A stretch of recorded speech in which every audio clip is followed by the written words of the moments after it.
Well, I want to welcome everybody this morning to the Qualitative Research Methods for Astrologers with Dr. Will Morris, a hands-on workshop. This is part of the series of presenting astrology in the best light. We'll be exploring the most effective ways to organize interpretive research today. That includes non-numerical data, observations, anecdotes, case studies, and more with Dr. Will Morris, as I mentioned. I'm Glenn Mitchell. I prefer to go by Mitch. I'll be hosting the session. Courtney has a family emergency to take care of. So we have four projects today to be presented by Kyle Pierce, David Perkins, Russel Ohlhausen, and Faith McInerny. And I will turn it over now to Will Morris. Thank you, Glenn. Appreciate the introduction. I'll just bring up my desktop. Are you able to see my desktop now? We're able to see your desktop now. Okay, excellent. So here's a little bit of my background. You can read that if you like. But, I have an abiding interest in qualitative method as a particularly distinct point of view relative to quantitative. And there's a lot of noise in the background, so maybe we can have everyone mute. I'm going to try to figure out who I need to mute. Okay, thank you. And the question I have ongoingly is what happened to this world such that objective reality became the basis of truth making versus subjective realities. And so qualitative research is a method or an approach to understand what it is that we are doing as human beings and who we are and what we experience as human beings. And those questions are oftentimes best answered qualitatively. So what is a qualitative versus a quantitative? An aesthetic continua would be a qualitative judgment. The degrees of color. One can do a quantitative assessment of how people perceive degrees of color and cross the bounds of quantitative assessment. But I've developed programs that have focused on qualitative method for doctoral learners in Chinese medicine, and I think that that one of the places we need to explore as people who are involved in disciplines that have a good deal of qualitative judgment is let me put them out of the way here. What we need to explore is the assumption by many people involved in the qualitative professions, such as astrology or Chinese medicine, herbal medicine, is how can we understand better what's going on with a richer, more deeper point of view. So let's start with the assumption that all research is qualitatively embedded, that no quantitative, hard scientific approach to inquiry takes place outside of a human being or a researcher who's making a choice about the topic, the methods, the analyses, and the presentation. And those decisions that take place along each of those points in the path to building knowledge is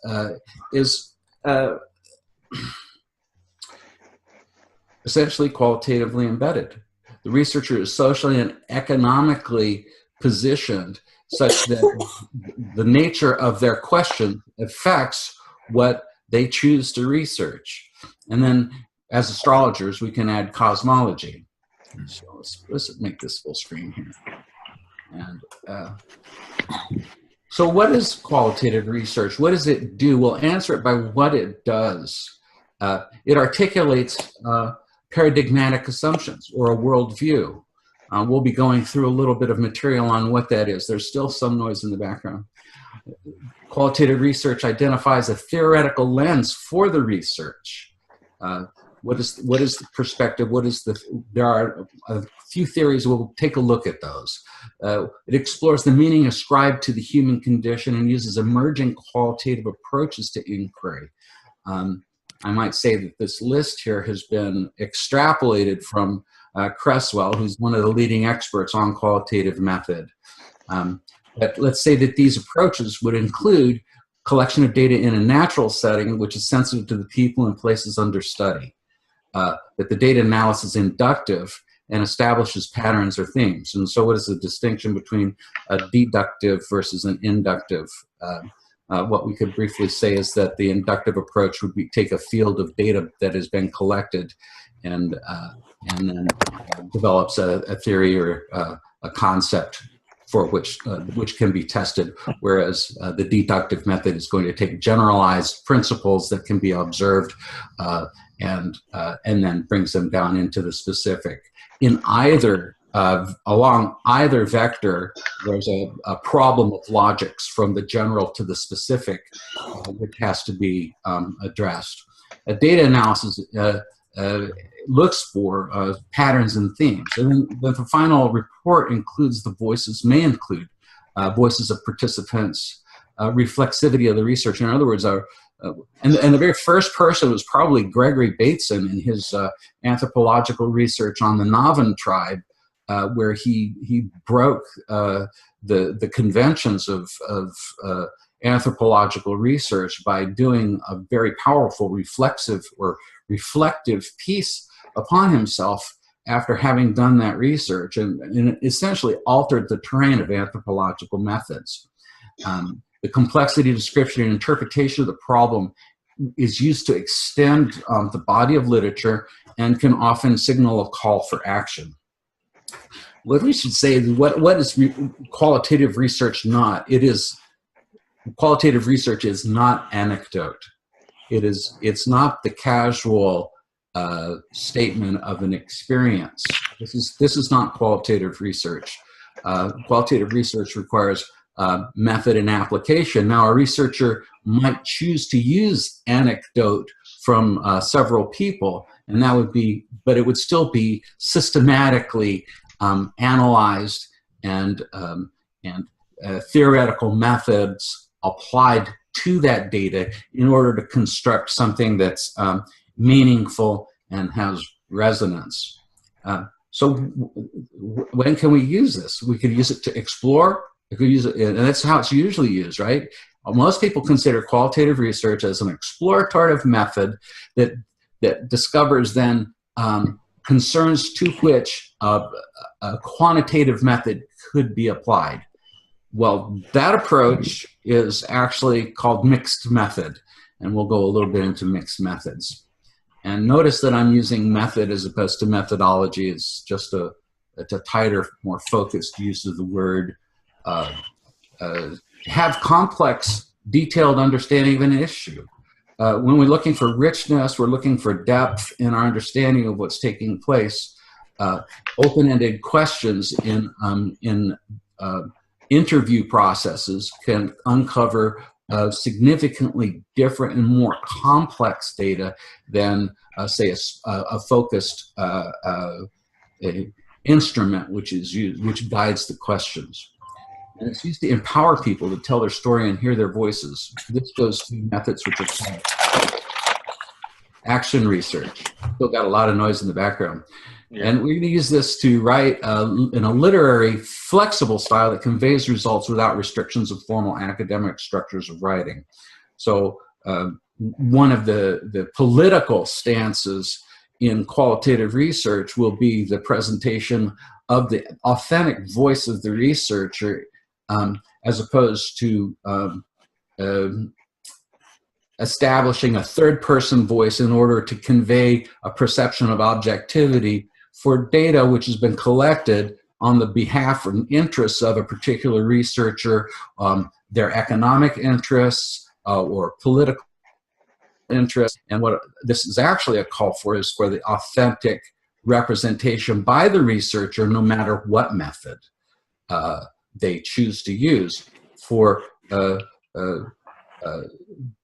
display of the conditions which bring them to the point of asking the question they ask and presenting it in the way they present it. If I could interrupt for just one moment, Will? Sure, yeah. What I want to, I just want to make a comment to the audience, and that is This is meant to be participatory, so that if you have questions or comments, feel free to write them in the chat, and then I'll relay them on to Will or the other participants. So that yeah, that'll be great. And Mitch, I'm not running the chat room on my slide. Yeah, that'll be good. Thank you. I'll flag you if anything shows up in the chat. Yeah, and I'm very happy to stop the flow here to address any questions that are coming up. Thank you. Yeah. And please try to keep your mics muted if you're not actually speaking, because if your mic's on, any noise in your room is going to be broadcast all around the globe. Nobody wants that. Thanks. Yeah. So when are we going to use? When should we use qualitative research? When we want to understand the context or setting of participants. Want to follow up on quantitative methods. We just gave a little bit of an example of that to help explain linkages in causal theories or models, and develop theories when only partial and inadequate theories exist. But most importantly, when a quantitative measure does not fit the problem. And the real issue here is we don't want to cause method to drive our inquiry, but rather the opposite. What is the question that we have? And it should be very clear, succinct, and tight. And once we have the question, whether we use a qualitative and which kind of qualitative, or quantitative and which kind of quantitative, or mixed methods and their variations, all falls down from appropriate articulation of the question in the first order. We've got a comment from Rene Alshop. He says that a number, a quantity, is fundamentally a quality. Rene, you're saying that a number is fundamentally a quality. Well, yeah, that can be constructed as such. A number gives a clear line of demarcation versus an aesthetic, which has a fuzzier line of demarcation, and this is probably one of the more common distinctions between qualitative and quantitative. But earlier in the lecture, I demonstrated the basis upon which all of these are contained within a qualitative or actually subjective stance. As we read through the papers, it becomes apparent that, and this is in papers with most of the journals, that the abstracts need a little bit of work. I've provided two models here of abstract development. As one writes the abstract, paragraph 1 is the subject of the inquiry, the question, and the co-researchers, whereas paragraph 2 is the method and logic connecting the method to the question, and paragraph 3 is significance of the study and how the results of the inquiry be useful to specific audiences. Now, these follow some general principles in academic thought, notably ontology, epistemology, and axiology, which we'll get to. But this particular model is commonly used in medical journals and those journals that are concerning themselves with objective quantitative data as the basis for understanding reality.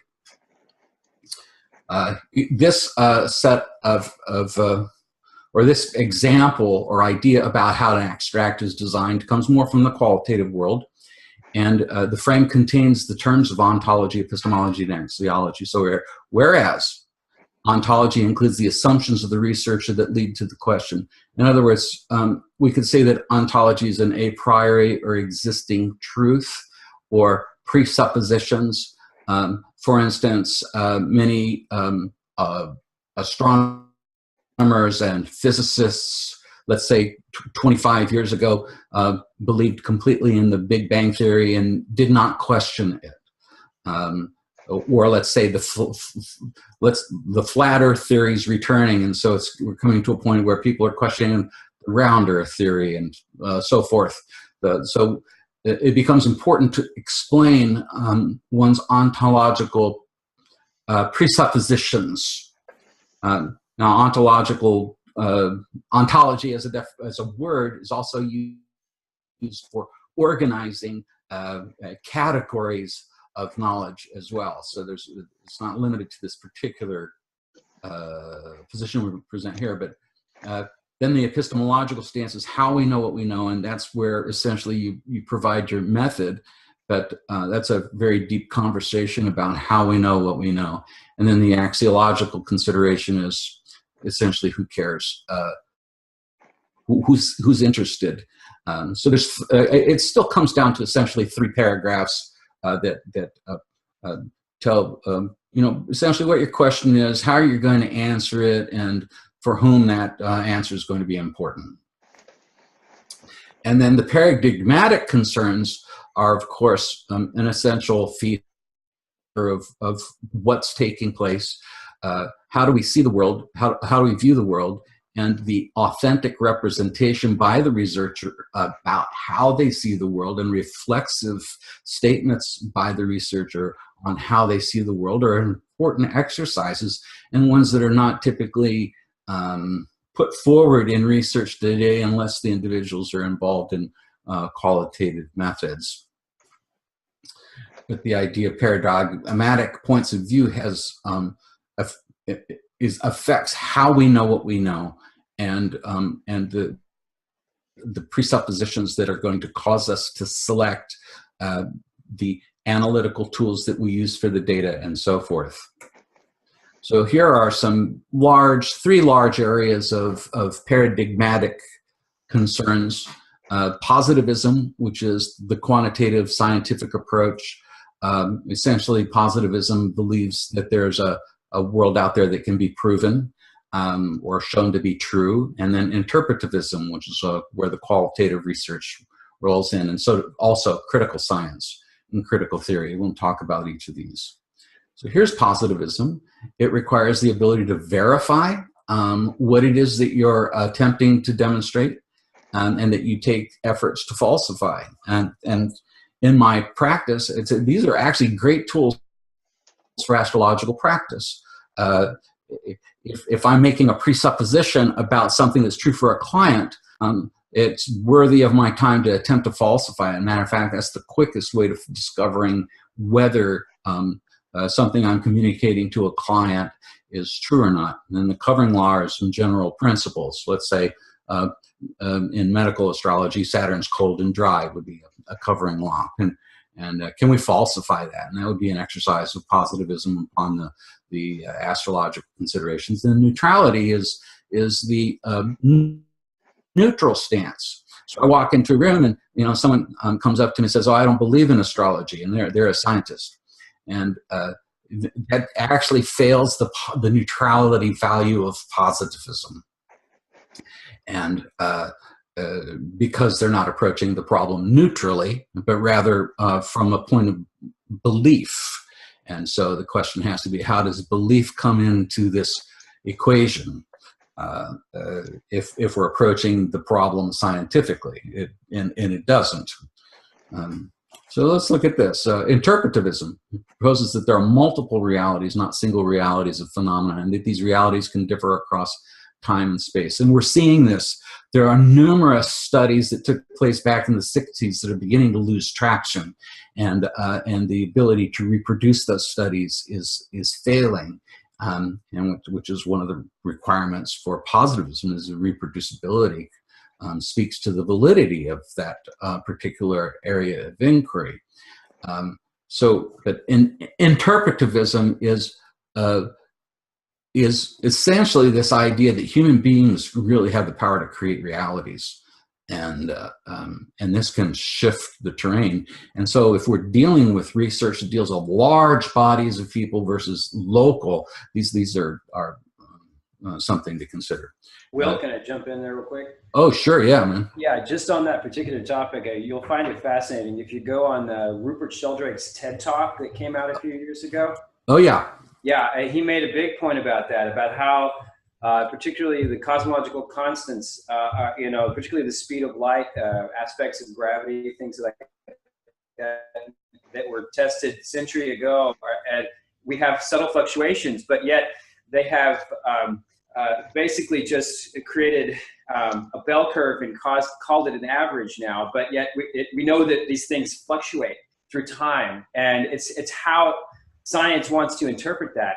that it sets it into our paradigm, that things are actually not as constant as we want them to believe. I think everyone should probably check that out on that particular. That's a really excellent body of material. I really appreciate Sheldrake's work and the flexibility of time in relative to location of space is being shown to be present. And thanks, Russ. One of the things that I think needs to be explored is the impact of astrological cycles on perception of time, and on the one thing that does not get recognized in any of these critiques that have been taking place over the last 5 to 10 years on constants and reproducibility in conventional research is the impact, 1, of location, and 2, of time, and both of which are astrologically centered phenomenon, as they are. So we have location and time as an astrological phenomena, but also location and time as a phenomenon analyzed in clinics with medicine and so forth. So moving on to critical theory, this comes up out of Germany, in a school that actually affected a lot of the countercultural movement of the 60s.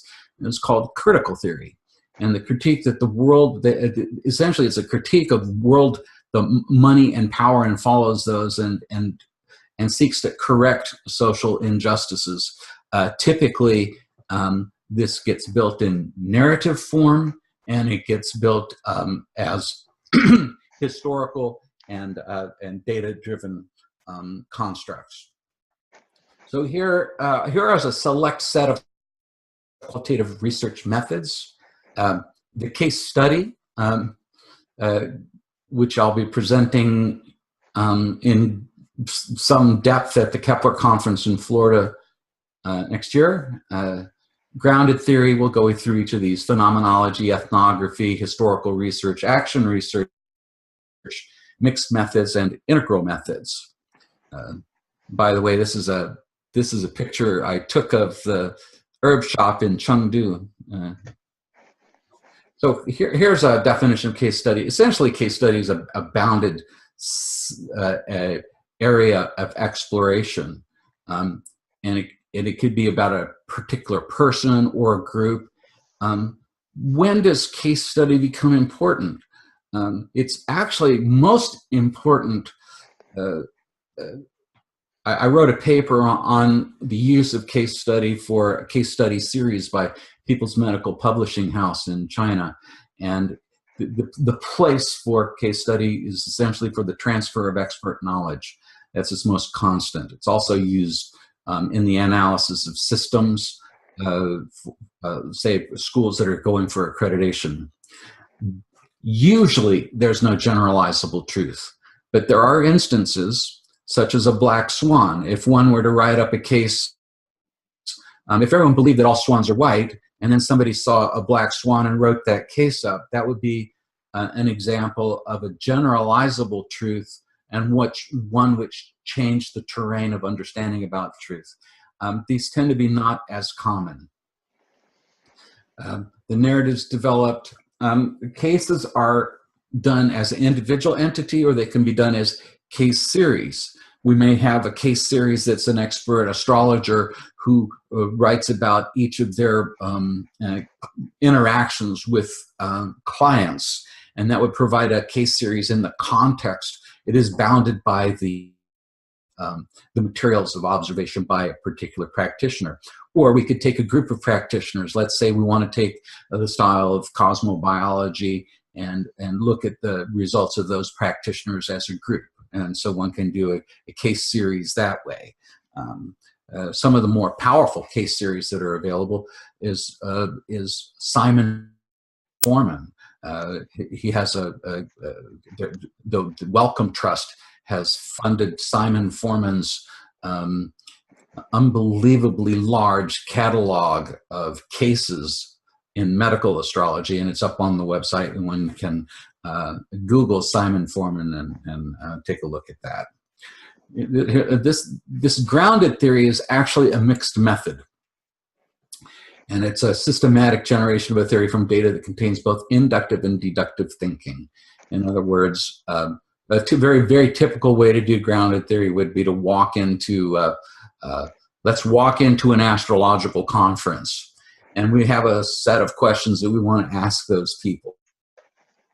And one of those questions might be, why are you here? And if you've been to an astrological conference before, what did you get from that conference? There are a series of open-ended questions. What's the most important thing that's happened to you during the course of this conference? And then once they answer that question, then it follows with sub-questions, which can then highlight better what's going on. And then that data is collected and organized, and from which a theory may be constructed. And then the people may then receive an instrument which is a little more tightly organized after the conference by email. And so the part of the grounded theory and many of the qualitative methods of research involves a recurrence of inquiry, that it's not just a single set of data that are collected and then analyzed, but this recurrent nature of both qualitative and quantitative data are used. So then they take it, and this thing called coding, where certain patterns of discussion and description are identified and clustered, and then maybe quantified, and this becomes another level of the methods. And so those theories are developed and then retested, and that's the grounded theory. And so then here's the phenomenological point of view, which could get, pretty fuzzy, pretty messy, because phenomenology is essentially coming out of the European philosophical tradition. But it is a specific method, and one can look that up and Google Phenomenological Research Method, and people like Moustakis will come up, and people that are experts. And if one is using a qualitative method in their presentation, it's important, I think, in the literature review to demonstrate some rigor of having reviewed the experts in the field on the topic of qualitative method, such that when you're making decisions, you're able to cite the terrain from which you're deriving your discipline. So phenomenology is one it's actually very important because it's one of those words that can lose a little bit of articulation and traction in usage. So it's maybe important to identify those authors who you are using to authorize your position on this research method. Then there's another issue around things like phenomenology, which is the amount of time that it takes to do. But when's it going to be used? We're going to use it to understand changes in consciousness. Like say, so what a question that might be suitable for the phenomenological method would be, what type of transformation have you experienced from an astrological reading? Or we could take it in the other direction. From the astrologer's point of view, they may have larger pools. What kind of transformations have you seen in your clients as a result of your astrological readings? So the phenomenological method is seeking to understand the experience. So experiences of enlightenment, sudden enlightenment.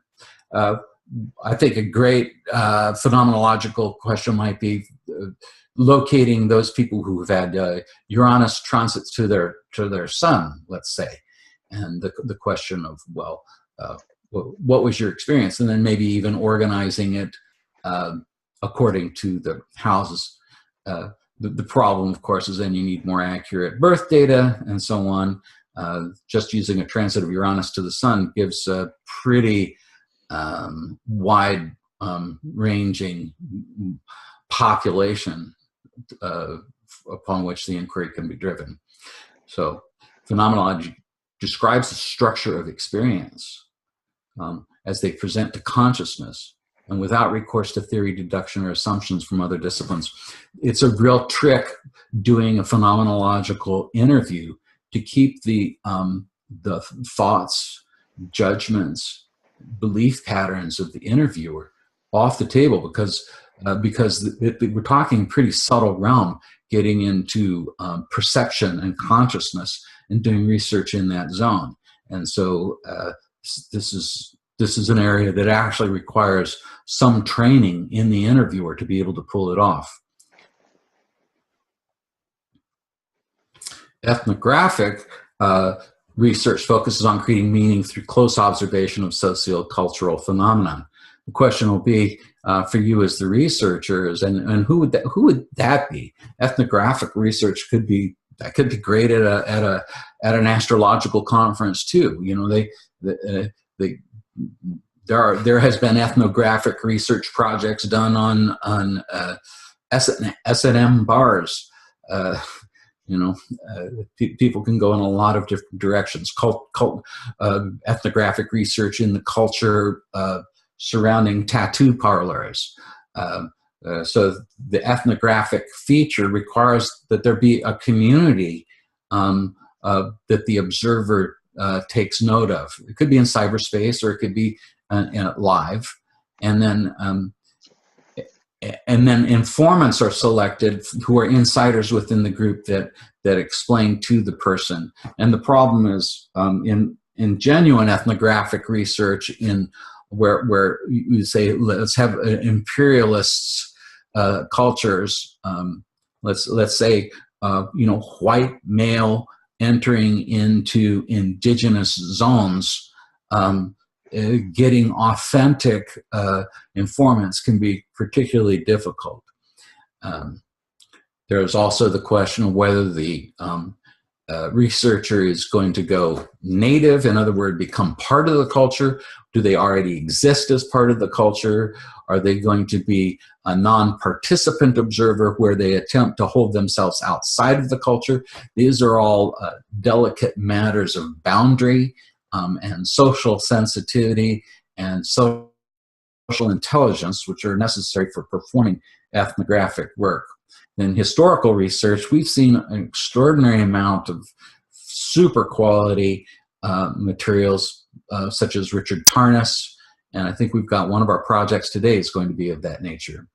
So this is a systematic approach to data from past events in order to hypothesize concerning causes and effects. And then there's use libraries. Essentially, we're going to use artifacts in order to build the case for historical research. And then, of course, longer-term historical research is going to mandate that we have an accurate carbon-14 calibration system, which has been brought into question by researchers such as Fomenko in Russia. And so resolving that problem becomes of a concern. Narrative research involves the research collecting stories and essentially organizing the idea about stories and so forth, crossing the bounds between narrative. And I think that actually all research that's in the qualitative zone is going to have some dependency upon narrative method in the presentation and also in the data collection. But this particular approach to narrative research identifies a single person and gathers stories and experiences that mean those experiences for the individual. So you can see that there's some crossing over. There could easily be some phenomenological approaches in the narrative method. There's another qualitative approach, which is called autoethnography, where one is essentially doing an auto analysis on various, maybe if we're going to say it's ethnographic, various sub-personalities of the individual would be one way that I, as an individual, would define that approach. These autoethnographic and auto-narrative approaches are often difficult sells in a hard science point of view, but can be extraordinarily valuable. I think that one kind of a blend between historical, autoethnographic, and auto-narrative would be the application of let's say, person wanted to understand better the Greek Time Lord system versus the Vedic Dasha system versus, let's say, contemporary methods of progression, primary and secondary forms of progression, and solar arc. These, and then take a very detailed autobiographical content and then display those time periods against each other would be, I think, an interesting process of self-exploration as well as research. Then I decided, usually I leave action research out. I think it's sometimes questionable. Kurt Lewin was one of the founders of the Gestalt School and an experimental psychologist who coined the term. And essentially it's used for creating social change and empowering communities. I've done various forms of action research, one called Cooperative Inquiry, in amongst communities where there's a lot of conflict. And the idea is that the people being researched are part of the voice. And so this empowerment method is not that you have this researcher who's the researcher on a pedestal, but there's an egalitarian approach to the whole problem. And then we have here mixed methods. And when we do our mixed methods, there's essentially 4 ways to construct it. They can take place at the same time, or they can take place in sequence. And one can be more important than the other. And this essentially lays all of those possibilities out. So if you're doing a mixed method approach, it's important, I think, in your proposal or in your write-up to explain your time order decision and your paradigm emphasis decision in order to demonstrate awareness of how you're situating yourself and your research, and also create greater clarity for those who would be reading your work.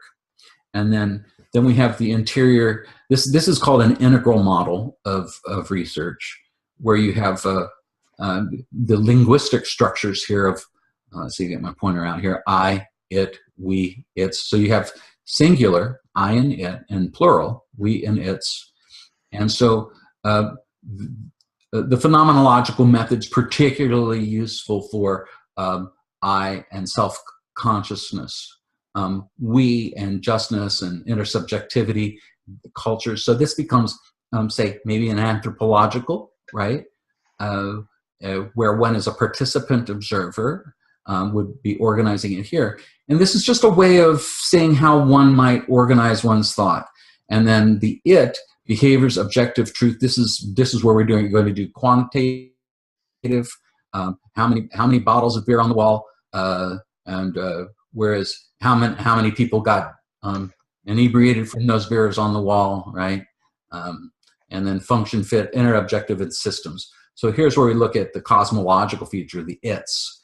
How many planets were in the analysis for cycle-based phenomena and their recurrence? What was the experience of the individual?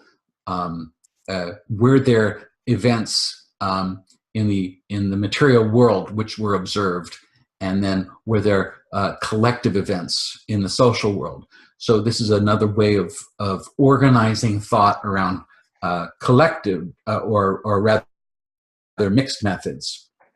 Let's pause here, see if there's any questions before we go to the next thing, see how we're doing. Mitch, checking in with you as well. Yeah, I don't see anything in any additional comments. If folks have any questions or comments, they should post them in the chat box, and we'll pass them along to Will. Okay, cool. So, hey, Will, I just wanted to say thank you for organizing all this information, because it's right on point. These are all the qualitative methods that are most relevant to the types of astrological research that people tend to do. So thank you. I'm getting a lot of it. Oh, yeah, you're welcome. It's a well, as you know, I'm on a mission here, but a little mini mission. This mission extends to not just the discipline of astrology, but the herbalist world, the homeopathic world, all these worlds need to be defining how they approach building knowledge and demonstrating the verities of that knowledge over time. And it is not just based on quantitative. The notion that evidence-based practice is a quantitative phenomenon is actually not correct. I was presenting at a conference in Guangzhou on strategies for globalizing Chinese medical research, and there were a number of presentations on evidence-based practice, and it was done by the people who were the information technology specialists.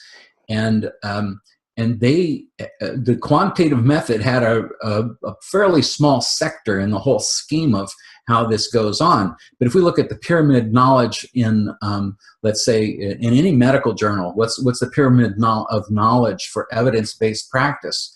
Quantitative methods and randomized, placebo-controlled trials are at the very top. These are the gold standard. Well, they're only the gold standard if you're trying to bring a particular dangerous substance to market and demonstrate its safety and efficacy. Vandana Shiva speaks of this as being a serious problem in the world, in that it devalues, in particular, women's ways of knowing, but also indigenous ways of knowing. So it becomes a very social, political phenomena. The beliefs that we sustain about how reality is represented and established. Okay, so let's extend this idea. Let's extend this idea into validity, and because that becomes an important concern in quantitative method, should also be for qualitative method. And so one of the ways that we can establish a higher level of truthiness, if you will, which is an idea that's used in quantitative, when people use quantitative data to try and influence thought in a particular direction, called truthiness. Anyway, 5 forms of triangulation. Will, I think you need to explain what you mean by validity, the term validity, so that everybody's on the same page. Yeah. Okay, so it has to do with whether something holds up as true. There's what's called internal and external validity.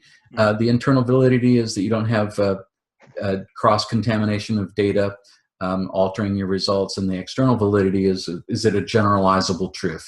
Is it true for a large population? So when we triangulate our data, the likelihood of something being true or valid is increased. Is that suitable? Do you want to talk about that a little bit? Well, my concern with validity is what I was trying to drive at. Yeah. Is validity is usually concerned with are we measuring what we think we're measuring? Yeah. Is how I like to think of validity. That's great. Nice. Measuring what we're setting out to measure, or are we measuring something else? You mentioned contamination. That's one possibility, etc. Yeah. Cool. Thanks, man. So data triangulation. Okay, let's take it to let's say you're doing a reading. Maybe when I do a reading, and triangulation doesn't mean 3 points of data. Actually, triangulation means using 2 points of data and playing them against each other. So if I'm looking at a chart and I have several tools that I use for assessing constitution. Some people like to use, I'm going to count how many elements, how many planets are in which element, and how many planets are in which mode, cardinal, fixed, mutable, and use that for the constitution. Or one can use cycles. That's how I approach it in my book coming out soon. Cycles in Medical Astrology uses cycles as the tool for that.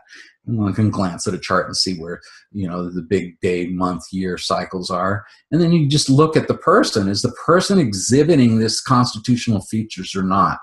if they're showing up as hot and dry, did they really show up as hot and dry? You know, I had a client yesterday. I'm looking at the chart and I'm going, yeah, this is choleric. This is hot and dry. Everything 100% good.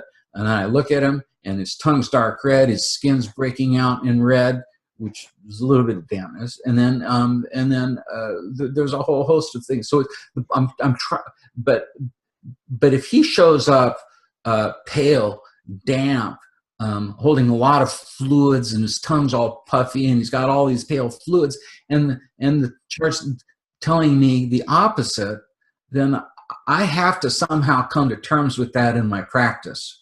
And I'm not going to be comfortable saying one or the other, and I'm not going to say it based solely on the chart, but rather I triangulate between the clinical reality and the chart.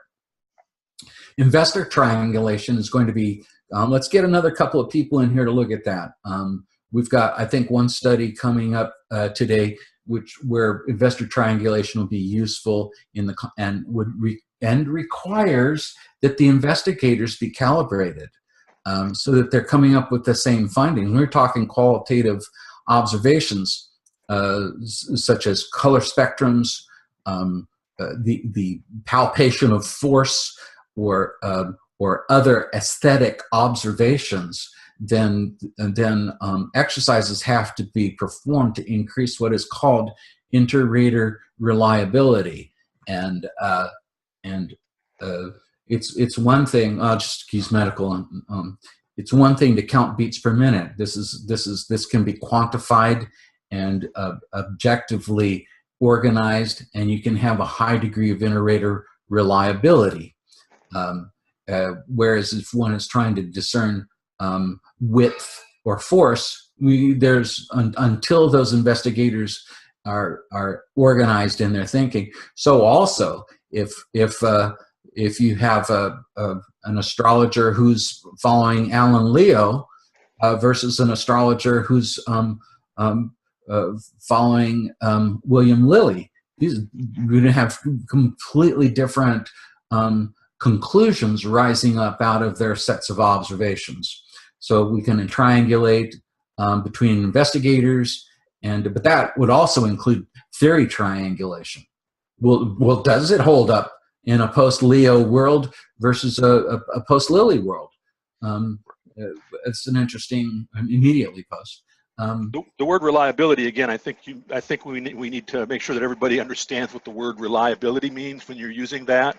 And that's the idea that if we measure the same thing repeatedly, we get the same answer. Yeah, thanks, man. Yeah, the idea with inner investigator reliability is the idea that two observers, whether or not they get the same answer when they look at it. That's right. Yeah. That's right. And so that's going to come up in one of our studies today.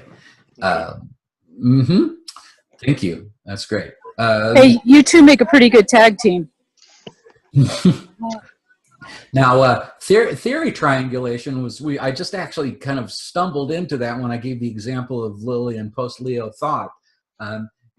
Do those two practitioners come up with same conclusions? Well, that's going to lend certain strength to the astrological discipline if you can have a lot of people with different theoretical bases in their practice coming up with same results. That's kind of interesting. And then that also speaks similarly to the methodological. So the theoretical is going to be, the beliefs and thought structures behind a particular practice, and methods will be the specifics of the practice. And then environmental triangulation is very interesting, particularly if you consider astrocartography as a valid discipline. Yeah. Now here, we need to strengthen our ability to do literature review. I'm showing EndNote here. I'm showing EndNote. I went to PubMed over here. I went to this library, and then I typed in. It's scrambled up here. Anyway, I said medical astrology, and then I got what, two. Let's see, how many did I get? I got 240 references in this instance of research on PubMed that included the words medical and astrology. And so this is a pretty fast way. I can dump these citations into a paper. I can flip my citations from APA, where it's got the author name and the year, to numerated, depending on the requirements of the journal, and then also. So for instance, if I'm going to say many people say this, it would be useful for me to say something along the lines of, well, these people in particular, if I can get the more specific and concrete I can get about about assertions that I make, the more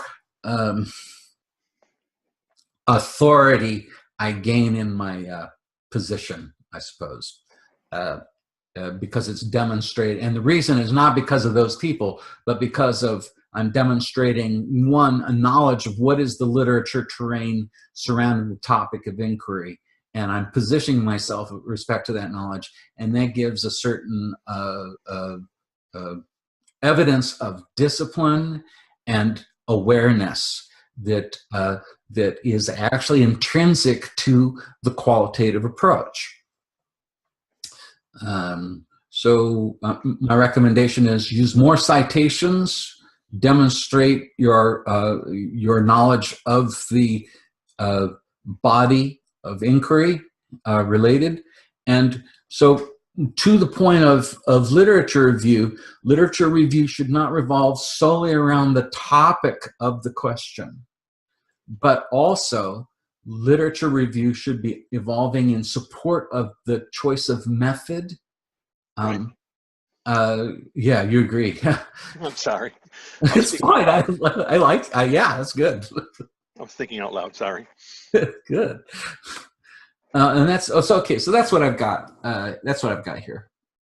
Let's pause for a second. And I could have gone into a lot more stuff, but people's brains just can't. You can only hold it so much at a time. So let's see what we got here. I'm going to stop sharing for a second and see if I can see people. Okay. Well, thanks for going into the part about literature review. I think a lot of people skip over that too quickly. The more you can help get other people to kind of make your points for you, or at least back up your points for you, it just makes your own arguments that much stronger. Righto.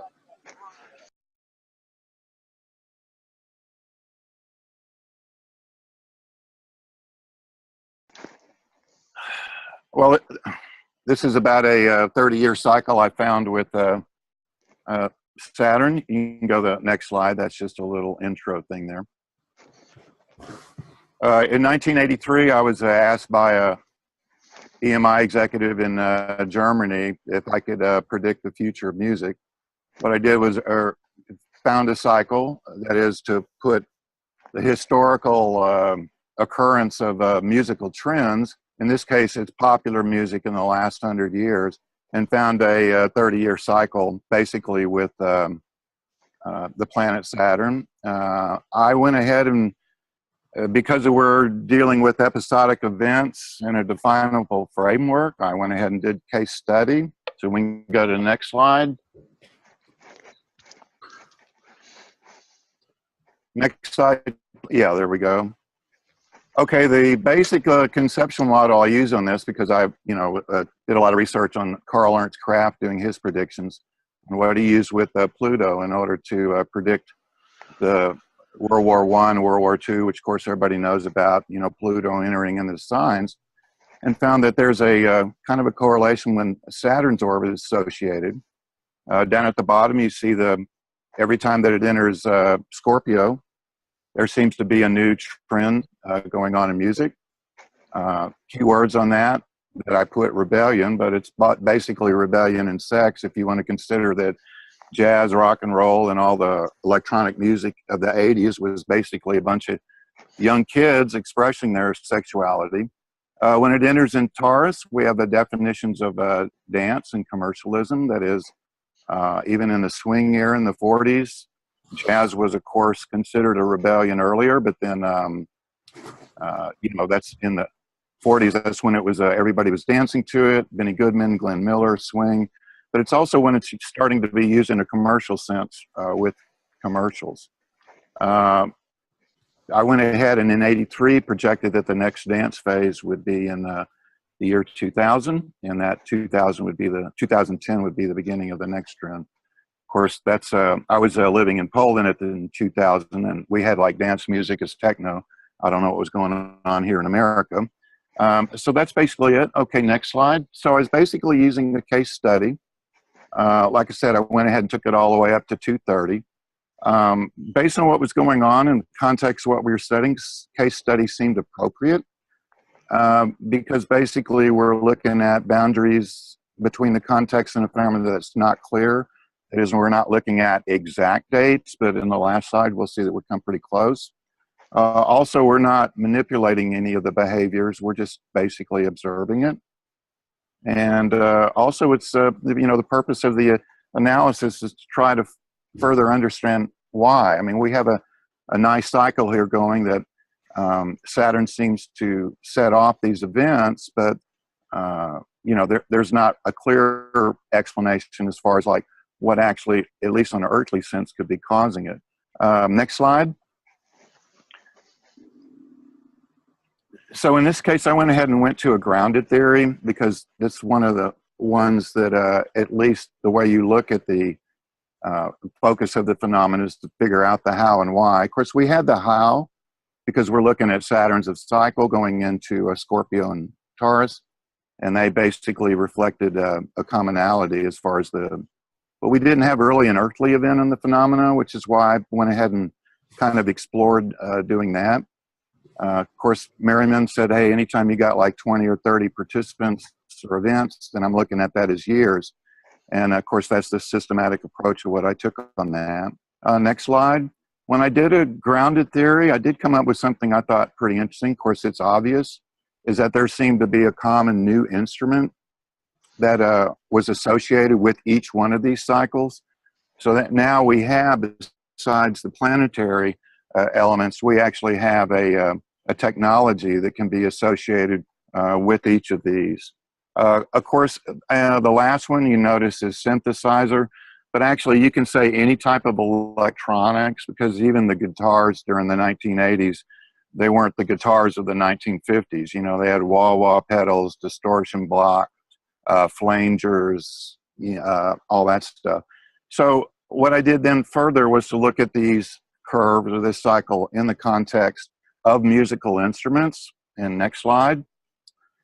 And for this, I went on a phenomenological because basically when you're dealing with recordings, technology, videos, this was basically I think, ineffective. And I did find some commonalities. Of course, I'm just going to briefly go. There was different ways to look at it as far as, the evolution of the electric guitar. And of course, I did this in all the other curves as well, as far as their certionation. But one of the interesting things that I found in a phenomenological approach was not only the instrument, but as far as the reaction of the critics. For example, in 1920, you had all the critics going, well, they're not real musicians because they're not classically trained. And in the 1950s, they go, well, they're not real musicians because they can't read notes. And then, of course, in the synthesizer, it was like, well, these are not real musicians. They're just pressing buttons, on a keyboard. So I found that kind of interesting that in the rebellion age, all the new groups and the people and stuff that were coming out on that met a similar form of resistance from the side, not all of society. Of course, not everybody's going to adapt to it when it's in its rebellion phase. As you all know, early phases of rock and roll, they were, in some places they were actually burning Elvis records and stuff because he, shook his hips too much, or they burned some records because they thought it was music of the devil, et cetera, et cetera. And I went ahead, and where I'm at now, as far as in exploring this, is looking at it in a narrative sense. That is, in the same way I looked at the evolution of the electric guitar as an instrument. It's also looking at it as far as the way it was played, as far as solo tracks, chord projections, etc. And from this, what I hope to do later on, once I get some solid descriptions on that, is then to look at it in a historical sense, that is to triangulate what commonalities as far as development the saxophone, electric guitar, and synthesizer all had. Next slide. And of course, all of those were qualitative descriptions, but also did a quantitative thing as far as when Saturn actually went into the sign. You can see there's a distinct pattern. I did that with the entry into the sign as far as, each musical trend, the way that the pattern, which is 20 years of development, 10 years to go away, that the fact that this would hit, and I got a P-score of less than 1 in 1,000. So, and of course I'm going to later on during the study in January talk about 2010 to 2030 as far as what's going on there. So that's it. That's great. I have a question for you, David. Of the qualitative methods that you described, the one that struck me the strongest actually was not in that list, which was historical. And so I'm wondering. Well, yeah, like I said. Yeah. Yeah, it would be, but I think from historical, and like I said, I am working on that, but I wanted to do the historical one when I triangulate the 3 instrument, which is on the slide after the slide after that. That is, and of course, and well, see what it is. It's if I'm only looking at the instrument, that's only one one element and context that you can do, and this is why I found, to me, the major one that produced most of the information was the phenomenological, because there I was really getting into the breakdown, not only, like I said, of the instrument, but also of the reaction to it, how that development went from, for example, in 1950 up to 1970. There was subgroups in there. What we're describing from 1950 to 1970 is a basic trend, but there are many styles within it. And that's actually one of the reasons, going back to the case study, which is what started that. When you come into the case study, I found that you're getting into belief systems on those general, this is on the very beginning. For example, when you describe rock and roll, well, then you get into the debate on, well, what is rock and roll? Because you have some people feel that rock and roll is when Buddy Holly died, so it should have ended there. So I think going into the grounded theory, which led into the instruments, and then to use a phenomenological study in order to break down and categorize each of those elements that the technology or the musical instrument had on that particular style. I mean, that's just my opinion, what I do. Of course, you can go off in any individual one, but I use this study basically when I am talking with people that how's astrology work and this, and they're all getting down, and go like, look, everybody, I mean, if anything is a start, everybody knows musical history. You know about jazz, you know about this, but, it was looking at the planet Saturn, and of course, some others as well, as far as when they aspect one another, in order to create a cycle that you can make a prediction on. So like I said, that's where the year 2010 and 2030, enter into the picture as far as a prediction. But also I tell them that, look, you know musical history, but you didn't see it in this way, which is one of the main purposes of qualitative approaches, is there's a history, but here's some understanding on how that history, in a sense, repeats itself. We have a comment from Rene Oshup. He says, it's interesting that the young people who make the rebellion music were born at the peak of Saturn in Taurus. Well, you just offered a new thing for me to go chase after. Thank you so much, Rene. Where is that? There we go. Yeah. So here we have a cycle-based analysis of historical events in music, to which you have appended essentially what could be called a transdisciplinary approach. you are using mixed methods. I'm going to make the recommendation, however, that you tie this into one significant piece of method, and then weave everything in underneath it. But the transdisciplinary approach and discussion could easily be used as an additional feature of the really wonderful weave that you've given to all these methods in this work. It's really beautiful. Well, thank you. I mean, just, you know. Okay, next, I guess. If nobody had any questions, I don't want to take time from. Well, Renee has else, another comment. More questions, yeah. Yeah, we're now starting to get a little bit comments come in. Renee says that there's also AI to classify music. You could feed it the top 100 songs of each year, get the AI classifications, and then graph their appearance over time. Yeah. Well, once again, Renee, thank you so much. I love your input, and it's always neat to bounce ideas off other people. You know, when you're researching something, you're grabbing a particular 3 or 4 things that you're working with and putting them together. But when somebody pops some other things out, makes some suggestions, that's just absolutely wonderful. Thank you. I appreciate that. That's great. Let's see, who would like to go next? Isn't there a comment from Russel in there? The comment from Russell is that he says that he has Saturn in Taurus at 18 degrees here. I'm a rebel.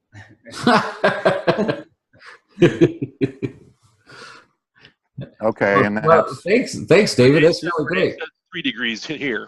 It's a very insightful work, and you've used it to good outcome. Do you have plans of where you want to publish this besides the presentation at the conference? Well, I'm going to do that, and then, like I said, get some feedback, and then go ahead on it. Like I said, it's not that I did it for anything.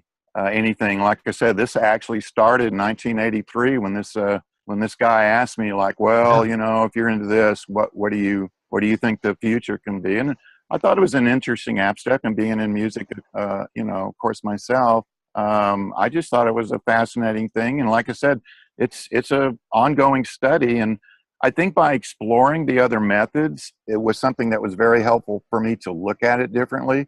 I mean, even though the instrument thing is obvious, you know, that was helpful from switching into another theory.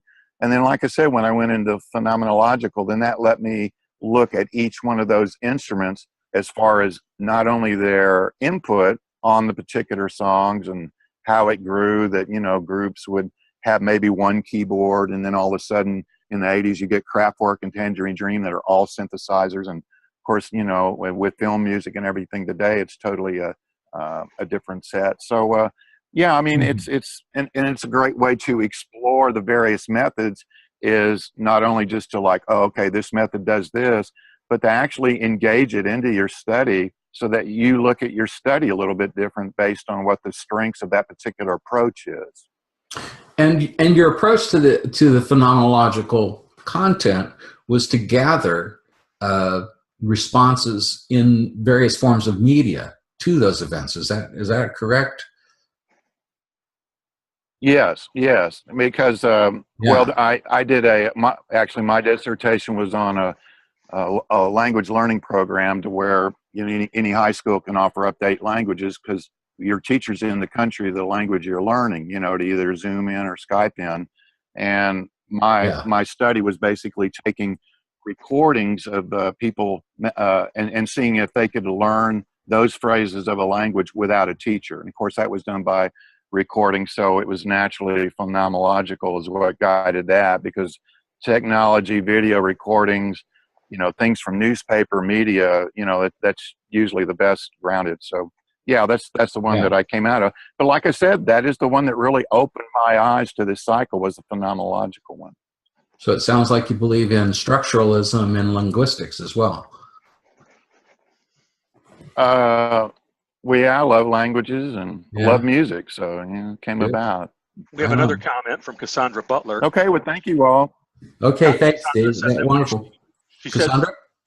Cassandra said that when she looked at Jupiter Ingress Scorpio last October, she noticed many song titles had sex and death in them. Interesting. Interesting. Well, thank you. Thank you, Cassandra. Appreciate all the input from everybody. Okay, great. Thank you.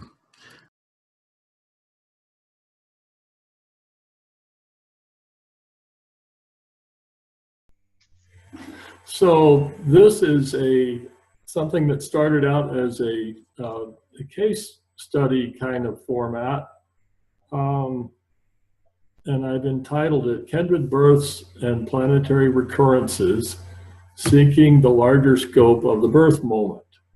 So I'm just going to go through, I've got some new terms I need to introduce. As soon as possible, I'm going to actually present a live case so that you can see what I'm talking about. Well, first of all, I'm just going to read some of this because it's got some new terms. So when we zoom out from the natal chart, we shift our attention to the planets in motion, the birth moment becomes the center of a wider time window. We become aware of planet events, aspect contacts, stations, even sign ingresses. So these events often coincide within a few days and can be studied in this way. So that is what I'm doing here. In the zodiac, the planetary aspects are based on geometric figures. They combine to form aspect patterns. So when planet events coincide within 2 or 3 days of each other, they are also participating in a different kind of pattern that is time limited. And this pattern I'm calling an event figure. So it's a coinciding of planet events that I use to study symbolic parallels during recurrences of the figure when they form the same combination. So a case study begins with choosing a single nativity. The term kindred birth is my current label for this is someone who shares the same event figure at birth as the native, as well as showing biographical parallels. So potential kindred births are selected from a list of notable persons that were born during different recurrences of that same figure. Okay, so that's a lot of stuff to, that's kind of a mouthful. And what I would like to do is actually give you an idea of what a kindred birth is. So Che Guevara, these two, as it turns out, are in Time Magazine's list of 100 most important people of the 20th century. And this is my sort of my reference for doing studies, doing case studies these days. Okay, so Che Guevara, everybody's seen this photo before. Mm-hmm. Che Guevara was a military man of legend, and so is his closest known kindred birth. Both of these men were high-level commanders, Che Guevara and Haim Bar-Lev. They were high-level commanders in 2 wars of independence of the mid-20th century. So what we're looking for with kindred births is sort of parallels that you can use to understand them from each other, basically. So we have the Cuban Revolution, which went on in the 50s and actually succeeded in 59. Che Guevara was second in command to Fidel Castro. In the earlier, 10 years or so earlier, there was a series of Arab-Israeli conflicts that led to the creation of the State of Israel. in 1948. So Bar-Lev was a battalion commander at that point. He later on became the, sort of like the chairman of the Joint Chiefs of Staff kind of person in Israel. He was like the highest military man in the government. Both men served as high-level government officials after their battles of independence had succeeded. However, their fates diverged from there. So Guevara was executed in 1967, whereas Bar-Lev went on to command in other wars and to have a political career. So here's what we have in the way of a what I call a new birth chart. These are the bold lines are aspects that take part in this event figure that I'm looking at. We have Sun square Neptune and Jupiter trine Neptune within a day of each other. And it's not immediately obvious why two military commanders would have, a strong Neptune kind of figure here.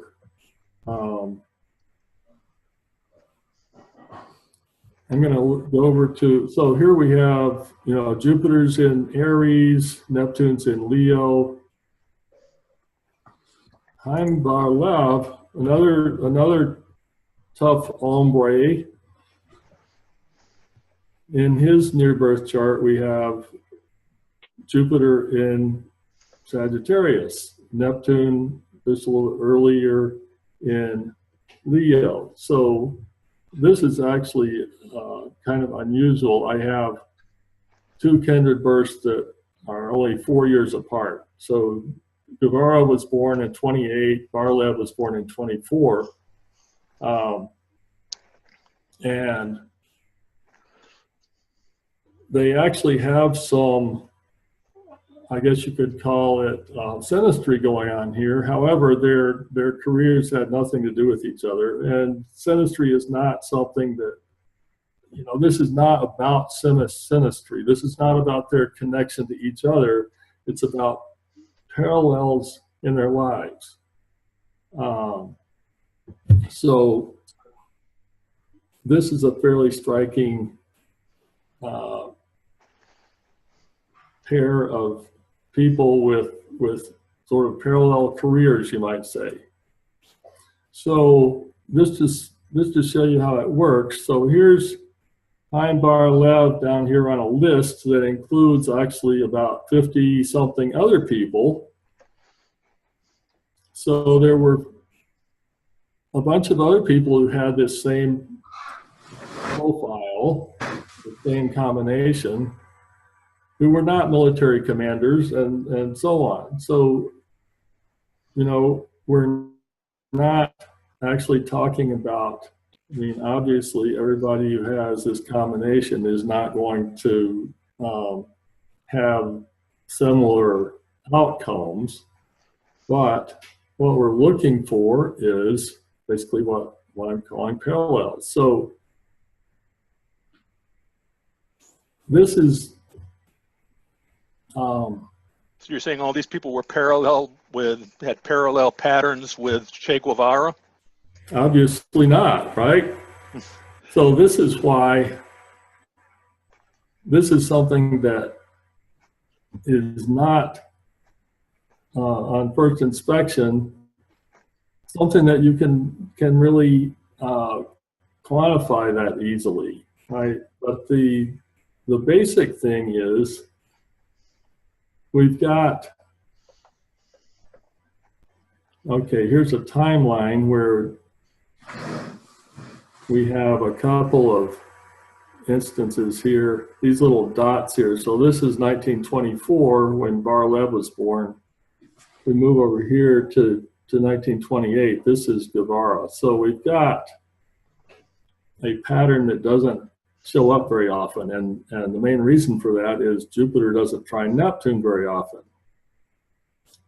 So we're dealing with, you know, patterns that are just constrained within a couple of days, and therefore they are,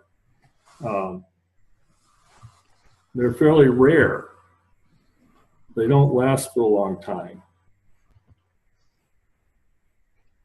Okay, so having looked at that, I'm going to back up to where we started out. I'm not sure how we're doing on time here, but because I've got a great deal of detail, I could go into a lot of detail about, you know, the process of locating kindred births. The main thing I want to point out here is that this step right here, after you go through everything else, evaluating the presence or absence of symbolic kinship between births. So symbolic kinship has, on the one hand, you've got these two military men who served similar roles in their respective countries and their fight for independence and and after independence. On the other hand, we have planetary patterns that are quite unusual, and so the probability of people sharing the same event figure is rather small. But making that judgment about, you know, how closely kin are these two lives, what kind of symbolic kinship is there, it's a fuzzy thing, right? I mean, it's a very subjective thing. And so this is where it really requires inter-rater reliability. I mean, what would be necessary in order to do justice to this would be to have multiple raters, and obviously you can have, you know, single blind, double blind kinds of designs with this, because you can have, you know, a separate list for each rater. But I just wanted to point out that this is we have a subjective measure and we have a more objective measure, right? So the objective is to determine whether there is a greater symbolic kinship with the native among persons who have the selected event figure at birth than there is among those who do not. And then this also depends on how rarely the figure occurs, as well as on these intuitive measures. So we have two distinct measures. One is astrological, kinship of a native with others.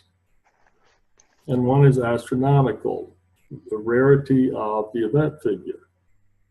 So what we're looking for is a way of taking one very simple measure, which is the astronomical one, and using that in conjunction with this much more complex measure, which involves intuitive evaluations on the part of multiple people. And so this is the state of things. This is basically where I'm at this point. Oh.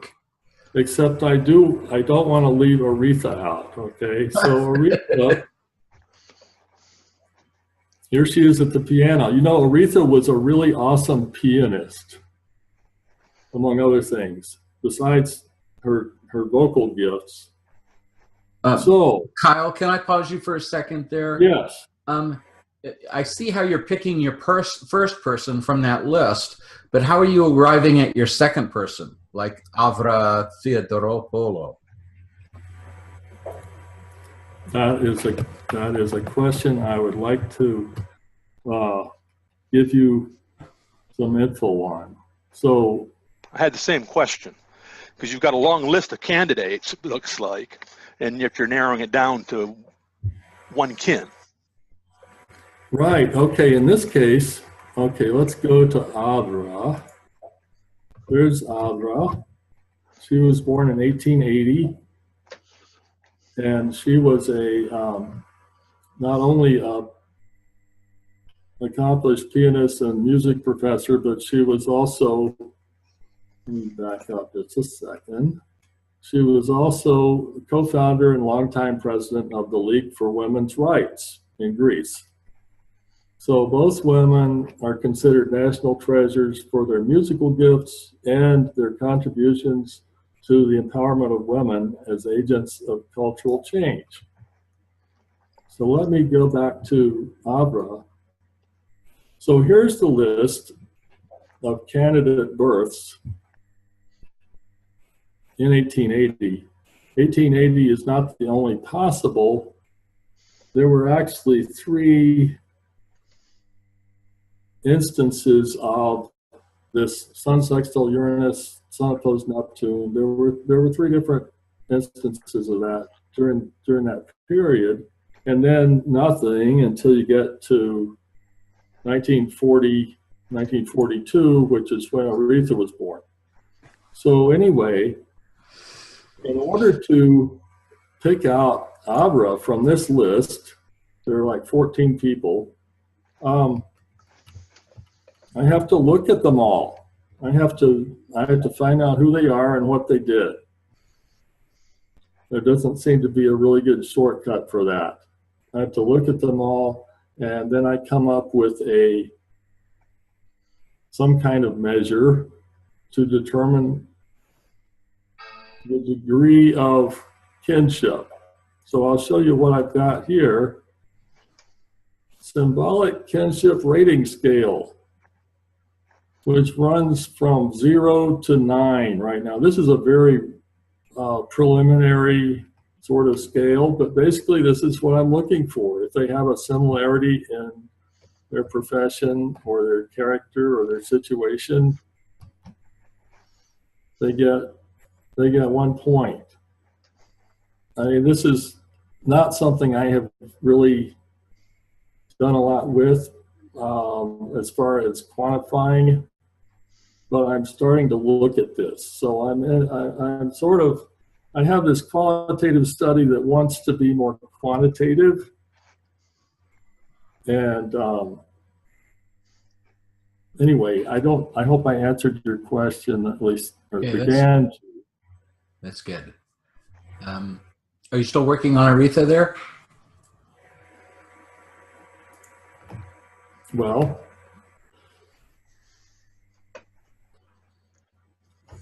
so what is the kindred angles for these two folks? Or are they? Pardon? What are I think what you're also, this could also be described as same phase angle relationships. Is that correct? I think that's another descriptor for what you're calling kindred birth. Yeah. Well, yes. Actually, the combination of phase angles is what I'm looking at. So yeah, I see. So a single aspect isn't quite enough. You know, if you went looking for everybody who had Sun opposed Neptune, obviously you would end up with a big list. Yeah. And also it would be not only a big list, but it'd be a very more general kind of basket that you're putting everybody in. the case of Aretha and Abra is interesting, because Aretha was not a she was not exactly an activist in the sense of a political activism, right? I mean, we don't necessarily think of her that way. She didn't turn herself into a political figure much. I mean, even though she had some she had cultural impact, right? Abra, who was in fact a political figure, an activist, Abra had Venus square Uranus, which is among all the suffragettes and the feminists and you know, the various women who've been active. Venus square Uranus is extremely shows up a lot, and in this case, it also shows up in Abra's chart. Okay, I think maybe we can pause it here. Mitch, I'm going to ask for some of your input on this. I do agree with you, Kyle. I think this is headed towards quantitative, but there's some the issues that I think you're going to be facing is your inclusion exclusion criteria. Who gets included and how and you're actually doing you introduced us another study, which was the process of inclusion with that rating scale that you had. And Mitch, you started to say? No, I agree with you, Will. The inclusion exclusion criteria, I think, is critical. I had a question not only of deciding the kinship, but the aspects that you used from Aretha Franklin, for example. Which aspects you chose to, and why you chose those two particular aspects in the birth chart. That is a really good question, and that is why I haven't gotten to it yet. I mean, I haven't heard that question yet, and I haven't answered it yet. But can I chime in, Kyle? I think in the abstract you sent me and the short version of the paper you sent me, I think you actually introduced the main ideas in a concise and coherent way that got the point of the experiment across to me. And in presenting it online today, you kind of skipped over that part. So I just want to say, I think if we go back to the first, he's got a good synopsis of what he's doing. Well, I didn't actually hear all of that. I'm sorry, but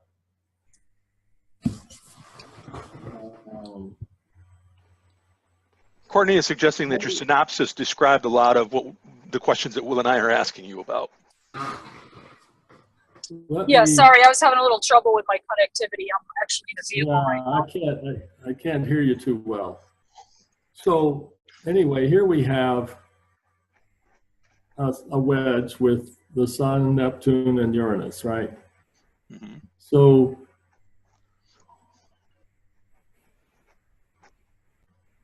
the criteria for actually selecting these, which really I should go back to Aretha's, but Abra has you can see that these two aspects actually occurred, within like 3 minutes of each other, right?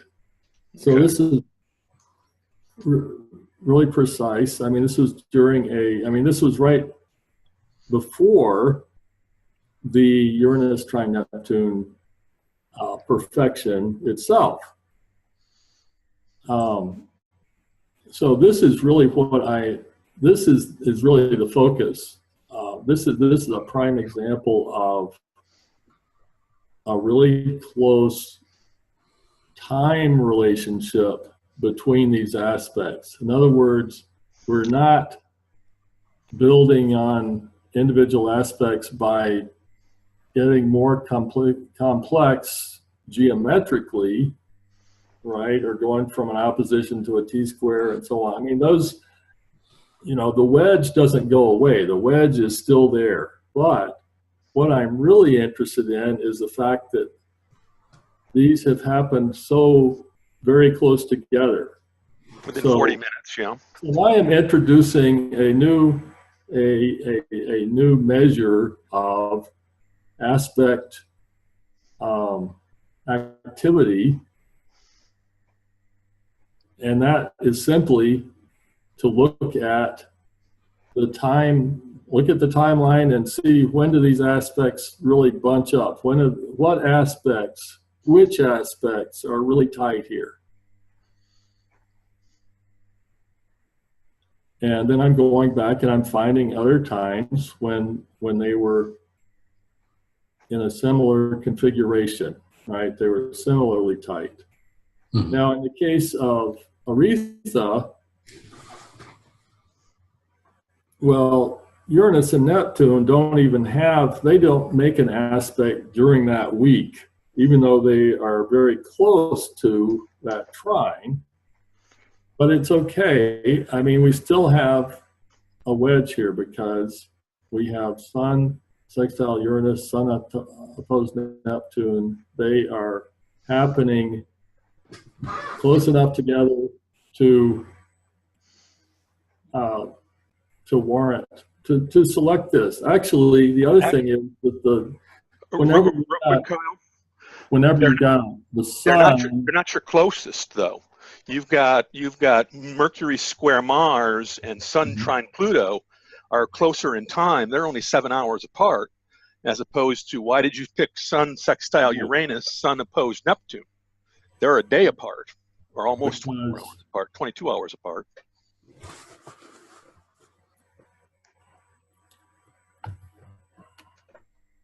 Do you see Mercury square Mars? Right. Yeah. And then Sun trine Pluto?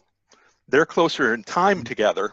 So if you're using the closeness of time as your selection criteria, you would have selected Mercury square Mars and Sun trine Pluto. Mm-hmm. So what criteria led you to select Sun sextile Uranus, Sun opposed Neptune instead, when they're much further apart in time? Well, I'll tell you. The thing is, once you get within a couple of days, in other words, I am screening out everything that, you know, every possible event figure, every pairing of events here that does not happen within 2 or 3 days. So once you get within that, then you really need to take a look at the symbolism. So at this point, even though Mercury, Mars, and Sun, Pluto are happening closer together, these are all fair game, and these are, you know, I treat them as all equally viable choices. And in particular, when the Sun is involved, you've got a more sort of comprehensive, I mean, just from any point of view, Sun instead of Mercury or Mars, you've got a more personal identity kind of connection there. Okay, So I think there are symbolic reasons for choosing one group over another. It's not simply which ones are closest together. Right. So you're introducing another component. So your inclusion-exclusion criteria will be a combination of proximity to aspect, but also thematic or archetypal resonance with the area of activity of these notables. Right. So, you know, I could have chosen Venus, Saturn, and Mercury, Saturn. And in fact, the thing is, if I really wanted to be thorough, I would do do 3 of these. I would look at all of these, but okay, we've got to move on to some other presentations here, Kyle. This is fascinating. Yeah. I think we've done as much as we can here. Yeah, I think you've actually got 2 or 3 studies contained in what you've presented here. Part of which has to do with process relative to the selection of experts who do the assessment, with whom you're doing the inter-rater reliability, in the scale assessments and the judgment of what components archetypally are going to be part of the study. There's a whole host of factors that are coming up with a good deal of complexity here. Right, absolutely. I mean, I feel the same way. I'm trying to take this, from a case study kind of framework to make it, something more. It's a challenge. Thanks, Kyle. Appreciate that extensive amount of work. It's very insightful. I think there's a lot of fruit there to be born. Is it okay if we move on to our next presenter? Who wants to be next, Faith or Russell? Sure, Russell? I'll go. Okay. Yeah. It's like Faith's on. Yeah, I'd rather not follow Russell, actually. I can only be dimmed by comparison. Okay, there we go. Great. Ready? Okay. Ready? Okay, we're on. Okay. So my work for the past 10 years or so has been researching Chiron with everything, with trans-Neptunians, with asteroids, with outer planets. And my methodology is, because nobody has looked at Chiron with these points in any kind of systematic way, has been to look at, I don't want to exaggerate, let's say hundreds and hundreds of charts and identify patterns. And so this is what arose with Pluto Chiron. So perhaps the most common manifestation of Pluto Chiron is financial. And the way I've observed is that it has to do with charity and disability and workers' compensation, insurance and reparations. In other words, where there's payment for some injury. Interestingly enough, you gather data all the time. I was out to dinner with a very famous astrologer, actually, the other night, who came up in my search for transiting Pluto conjunct Chiron, and she did not have it in her natal chart. And she was lucky enough to win a lottery for a subsidized apartment when transiting Pluto conjunct her Chiron. Now, from the standpoint of larger economic events, it will also qualify with economic upturns and downturns and rescues. In fact, every important economic downturn between the 17th and the 21st century has had Pluto Chiron as part of the symbolic component.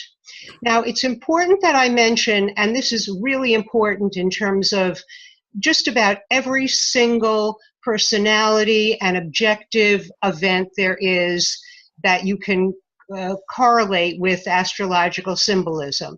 There is almost always more than one way that a characteristic or an event can be symbolized. And so even though in the 17th century, the Great Tulip Bubble had a Pluto Chiron component. In the 18th century, the South Sea Bubble had a Pluto Chiron component. In the 19th century, the financial panic of 1819 had the component. The stock market crash of 29 had the component. And the banking crisis that was said to begin on August 8th, 2007 happened on a Pluto Chiron transit. In almost all of these instances, there were other Pluto and for me, Pluto will almost always be an ingredient in a financial event, in an event that has to do with resources. There was almost always some other Pluto transit involved, like Saturn, Pluto. If I can dip into the trans-Neptunians for a half a second, Pluto Hades or Pluto Admetos. In an individual chart, incidentally, which we're going to talk about in a minute, when we're talking about financial downturns, in addition to these planets that we've just talked about, Pluto on the midpoint of Saturn-Uranus will that's pretty dependable in terms of a financial glitch. So to make the larger point that it's not only one thing, but there's a consistent appearance of Pluto Chiron in all of these events. Now, Faith, can I pause you for a second, please? What is the nature of the relationship? What range of aspects are you including in the well, okay. And, you know, in terms of, oh, let me see what I've got here for on my notes. So first of all, I use aspects that are found on the 90-degree dial. I'm not exclusively a Uranian astrologer, but from the standpoint of technique, I use the techniques that are available on the 90-degree dial, meaning I work almost exclusively with quadratures, and I use midpoints. Hard aspects, though, right? Hard aspects. I use smaller aspects on the 90-degree dial in my personal work.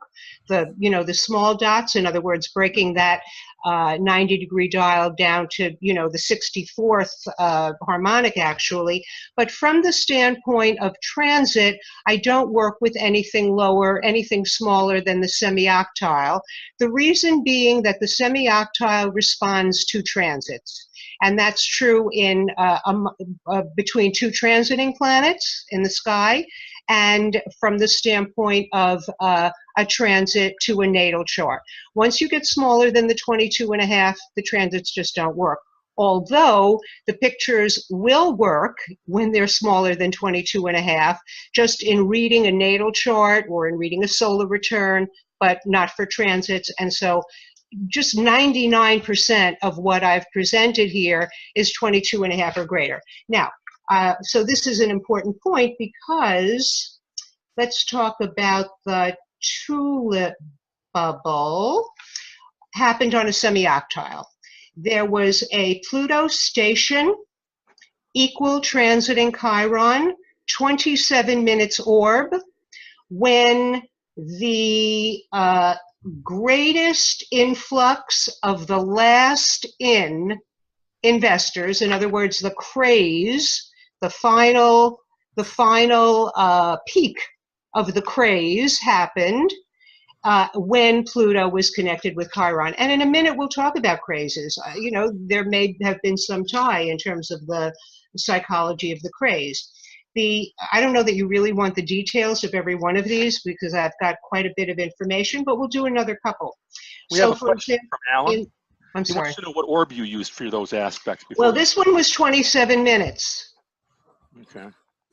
When you're working with, when I use an opposition, I'll go crazy and use 2 degrees. But for a semi-octile, no, I'm not going to go greater than 30 minutes, let's say. Mm-hmm. Okay, thank you. So in the South Sea bubble, it was an opposition, exact, precise. For the financial panic of 1819, it was a 3-degree conjunction. So that's a good example of a close aspect and a wide aspect happening at the same time, conjunction.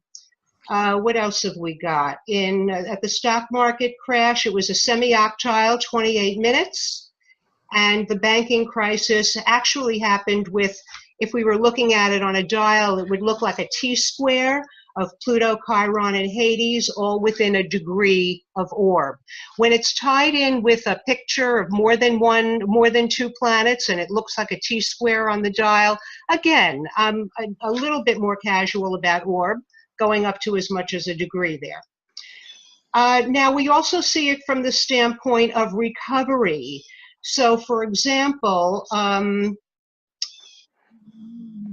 When Roosevelt, well, even before Roosevelt, at the worst point of the Great Depression, transiting Chiron was conjunct Hoover's Pluto when he made the first effort to get us out of the Depression.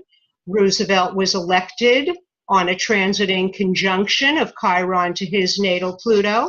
Obama has the natal picture.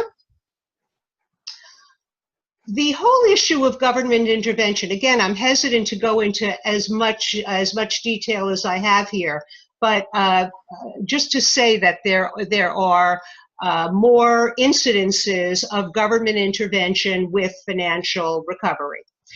There's also a pattern of radical reactions to financial inequity. The French Revolution began on a station of Pluto trying to Chiron. Das Kapital was published on Karl Marx's Chiron return. He had a natal Pluto-Chiron conjunction, and when the Chiron return happened, that's when he published. The October Revolution happened when Pluto was stationing Lenin's Chiron. And Hugo Chavez became president of Venezuela with transiting Pluto on his natal Chiron. I think I've got something about Castro in here. Pluto's agrarian reform began when transiting Pluto was 30 minutes from a trine to Castro's Chiron. So the issue of radical reactions to financial inequality also occurs with Pluto-Chiron. There's an incidence of Pluto-Chiron with charity. The founders of the world's largest charities, the United Way and the Salvation Army, had the natal picture. And, without going into every single bit of data, on a recent list of the most charitable celebrities, every single one of them was born with natal or progressed Pluto-Chiron symbolism at the time they were listed as most charitable. Now, taxation seems to also be a manifestation of Pluto-Chiron. To kind of, get off this aspect for a half a minute, if I can dip into the Uranian system, tax is actually much more commonly seen with the combination of Pluto-Chronos. Resources, Chronos has to do with the government, so you see it's more that's a more dependable combination for tax. But you see a lot of tax issues, both from the standpoint of imposing and avoiding tax. So, for example, the first chronicle tax that I could find happened in the 14th century, 1336 to be exact, when transiting Pluto triggered the natal configuration of the king at that time, Edward III, and it was the first time the Parliament approved the tax.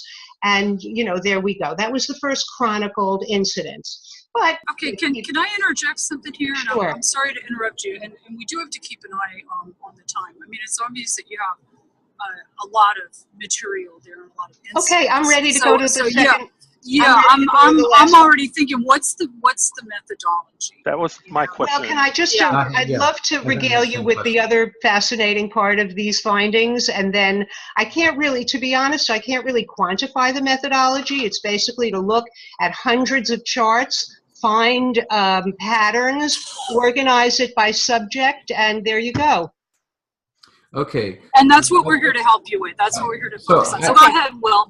My thoughts on this are, Faith, that you're engaged in a combination of quantitative method. You're looking at, the tightness of orb in the Uranian system using the dial is very compelling, and that needs to be explicated clearly, and your assumptions around degrees and so forth, all that needs to be explicated in your methods section.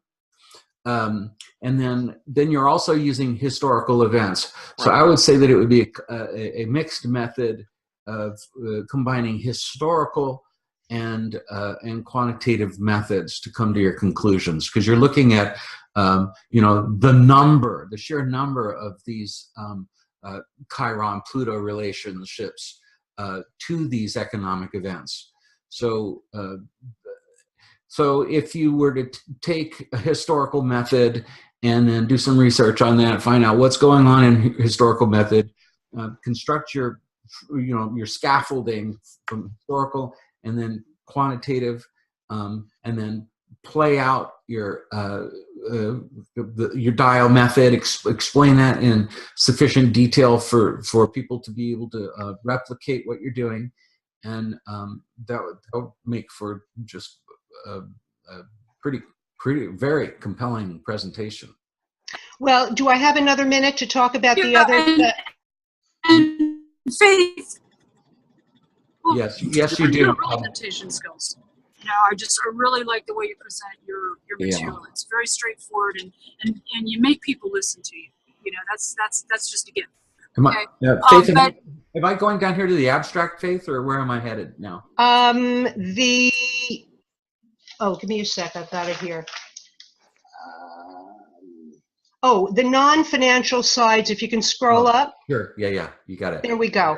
So again, because we're short on, I've got tons of material, we're short on time, I would just like to share with you the most eye-opening experience that I had with Pluto Chiron, because I went in really looking for resources. That's my understanding of Pluto, of the most common manifestation of Pluto by transit, for example, or progression, is that whatever else happens, it will have a financial attribute. There can be, that's not to say there won't be other elements of Pluto that manifest, but it is among the most common things that'll happen. And that was my mindset when I went in looking for this. But what I found, was a very high incidence, not only of people who had the force in the world that you think of with Pluto, but also the incidence of crazes and manias. And that was a surprise that it went to that extent. So if I can get my page here. So for example, huge influences on society like Freud and Marx and Picasso and Elvis all had Pluto Chiron in their natal chart. On dates when there were really important cultural shifts, like the Beatles' first appearance and Bob Dylan's album and Sinatra Mania and the publishing of The Feminine Mystique, which could arguably have been said to launch the feminist movement. But even Susan B. Anthony in an earlier generation was born with the conjunction. So what I also found from the standpoint, so, I thought when I first looked at that, I thought, well, that's interesting. And, they're these very special people. But what happens when the average person has a Pluto Chiron contact by transit?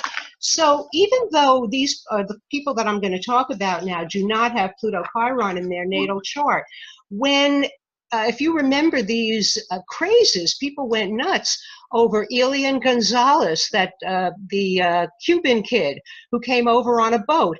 It happened when a transiting Pluto contacted his Chiron. Or Shivo, I forget her first name, but the girl who was on the feeding tube, and she became a national phenomenon. Transiting Pluto was contacting her natal Chiron. So you get the idea. Even people who are not born with the natal picture have the potential to become sensations. Yeah, this is all very interesting. And then I'm going to leave you. I know. Do we not have enough time? I can hold off on this. We've got questions from the audience to get to. Oh, okay. Okay, we got a point from David Bryant Perkins, which says, Faith, a grounded theory might be a good approach to explore to links between each of the events you mentioned as a qualitative approach to mix with your exacting quantitative data. Okay. Yeah, we need some kind of methodology. And if you're going in a quantitative direction, which, you kind of are, I think there needs to be some accounting, first off, for the astronomical frequencies. How many times are these two planets not in you know, some kind of relationship that you would count as significant. And how are you going to, you know, compare that with what you found in your data? And how many, you know, show some examples of when it doesn't work, because there's going to be those. Yes, there are. There are. We need a methodology. We need some kind of, you know, grounded methodology. That's the point of the workshop today, is to find, you know, where does it fit within the discipline and organization of ideas. Okay. Yeah. And we do have to move on to the. Okay, I'll leave you with that then. But I just wanted to say that you actually have possibly two studies here. That the financial thing is one study, and the non-financial study side is actually you're using some slightly different criteria, and can lend themselves to different approaches. The second one would be more amenable to the grounded theory approach, which is there's large textbooks on the grounded theory approach. It can be tough, but it is a mixed method of combining both qualitative and quantitative. Your depth of awareness of the background composing this is really impressive. Thank you. Thank you for the feedback. Before we move on to Russell, there's a couple of more comments, Will, that have come in. Oh, good. Okay, let's do those. So I'd like to take care of those before we move on to Russell. One of them was from Russell, in fact, in which he said he's absorbing from everyone here and making lots of subtle shifts and clarifications as we go over these methods. That was from Russell. And then from Cassandra Butler, she said, deep gratitude to you for this amazingly inspirational meeting. Will, I certainly will be reviewing your excellent papers. And Courtney, I'm inspired. Talk to you soon. Thank you, everyone. I need to be a taxi for my son. Thank you. Oh. So those are the only other comments that have come in as we move on to Russell. Thanks, Faith. Okay, Russell, are you ready? Yeah, thank you, Faith. I mean, and your presentation skills are really strong. Thank you, Courtney. Thank you. Yeah, great.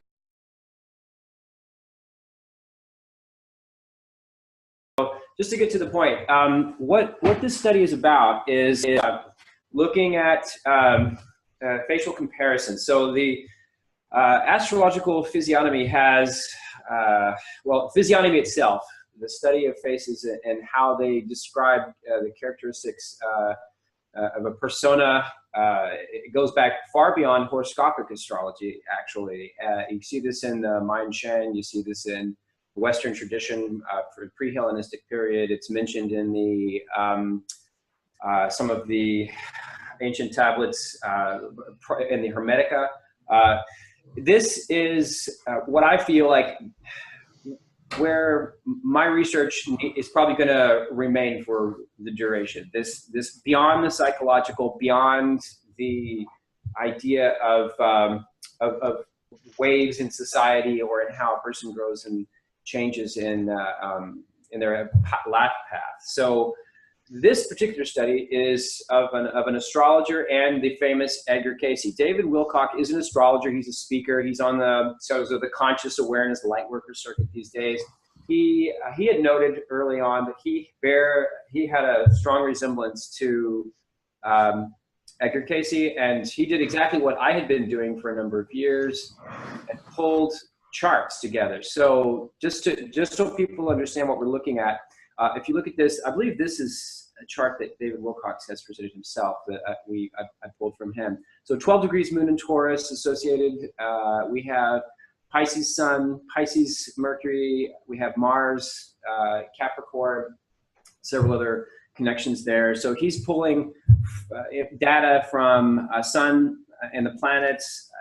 You see this theme going back through history where different astrological researchers and physiognomical researchers have tried different methods of using sign assignments, certain kinds of close conjunctions, also with planet strengths.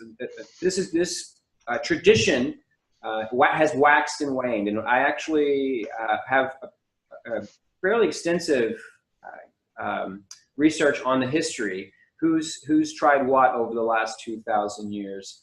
So hopefully that will benefit the study to some degree. So there is some lineage and heritage in this, even though it's sort of a niche area. Let's see what else. Oh, that's my. I noticed you had that logo up. I don't know why I just lost that. I lost my screen. Except the full screen. So, yeah, that logo I pulled up yesterday, Will, because that's part of our logo. Irony shall prevail. Right? Okay. Yeah, it's just strange. Okay. Russell, what happens is you have to be on the when you. Okay. There you go. Yeah, I'm using Prezi, and it's a little tricky here. So that's just a close up of that screen.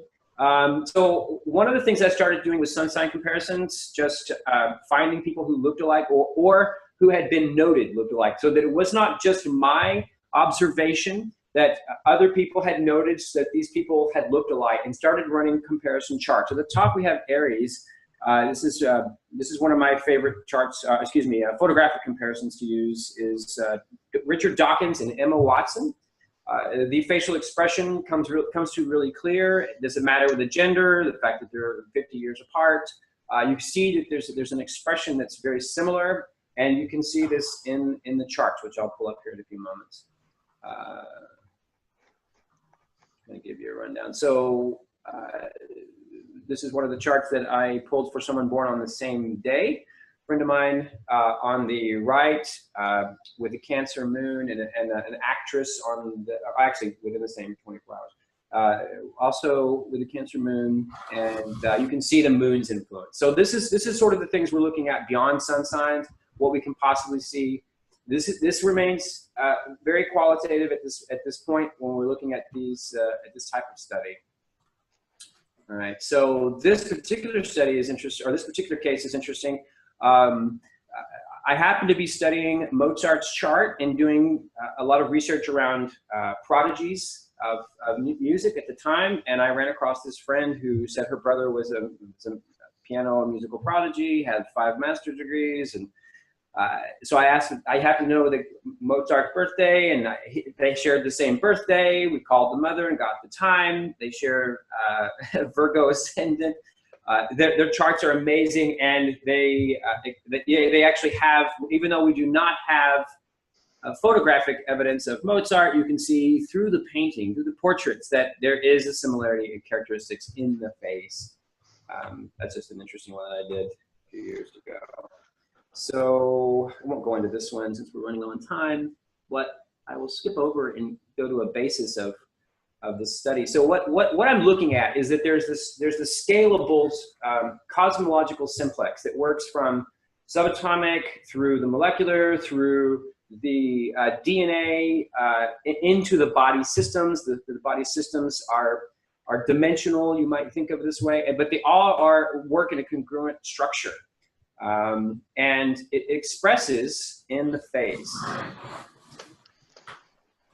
This is nothing new. These studies some minimal research has been done. This is some of Gloria Barrett's connections. I believe this was done in the 40s or 50s, that she did some of this type of comparative study through sketches. This is some of the work that I've added, doing some of the strong Sagittarian traits, looking at traits that other people may have noticed and that I have noticed, and independently identifying them, classifying them. So this is part of just the trait study that I've worked on. Now, taking that into the past the traits, taking that into the elements, looking at this a little more closely, what elements may express these types of traits more than other elements. I think this is a step down from the elements before you go into the sign is really what the Chinese worked with in their Mind Shang. They had the 5 elemental system, which can be translated with the Western system. If you use the celestial orb, if you see how they related those two, you can see the connections between the two systems. And the fact that the Mind Shang system has almost 3,500 years of elemental connection to the persona, it really lends this merit beyond just theory, that we are looking at something that is expressing through. I think most astrologers accept this base. Susan has a comment. Regardless. Susan has a Sure, comment. She says that that astrofaces.com gives excellent examples of this theory. Yes, I ran into Moshe Berlin of astrofaces.com back in 2007 or so, and he had already done several thousand charts at that time, and he did a great job. I think he may have run out a little steam. I approached him about adding some orbital matrix to this theory, basically unorthodox conjunctions, stelliums, aspects that may not be traditional to astrology, but just looking at patterns overall. And yes, I think every astrologer should submit to Moshe's study, just so we get a better bulk of data. That's one of the things we're missing, is having a lot of data that can help bridge these worlds.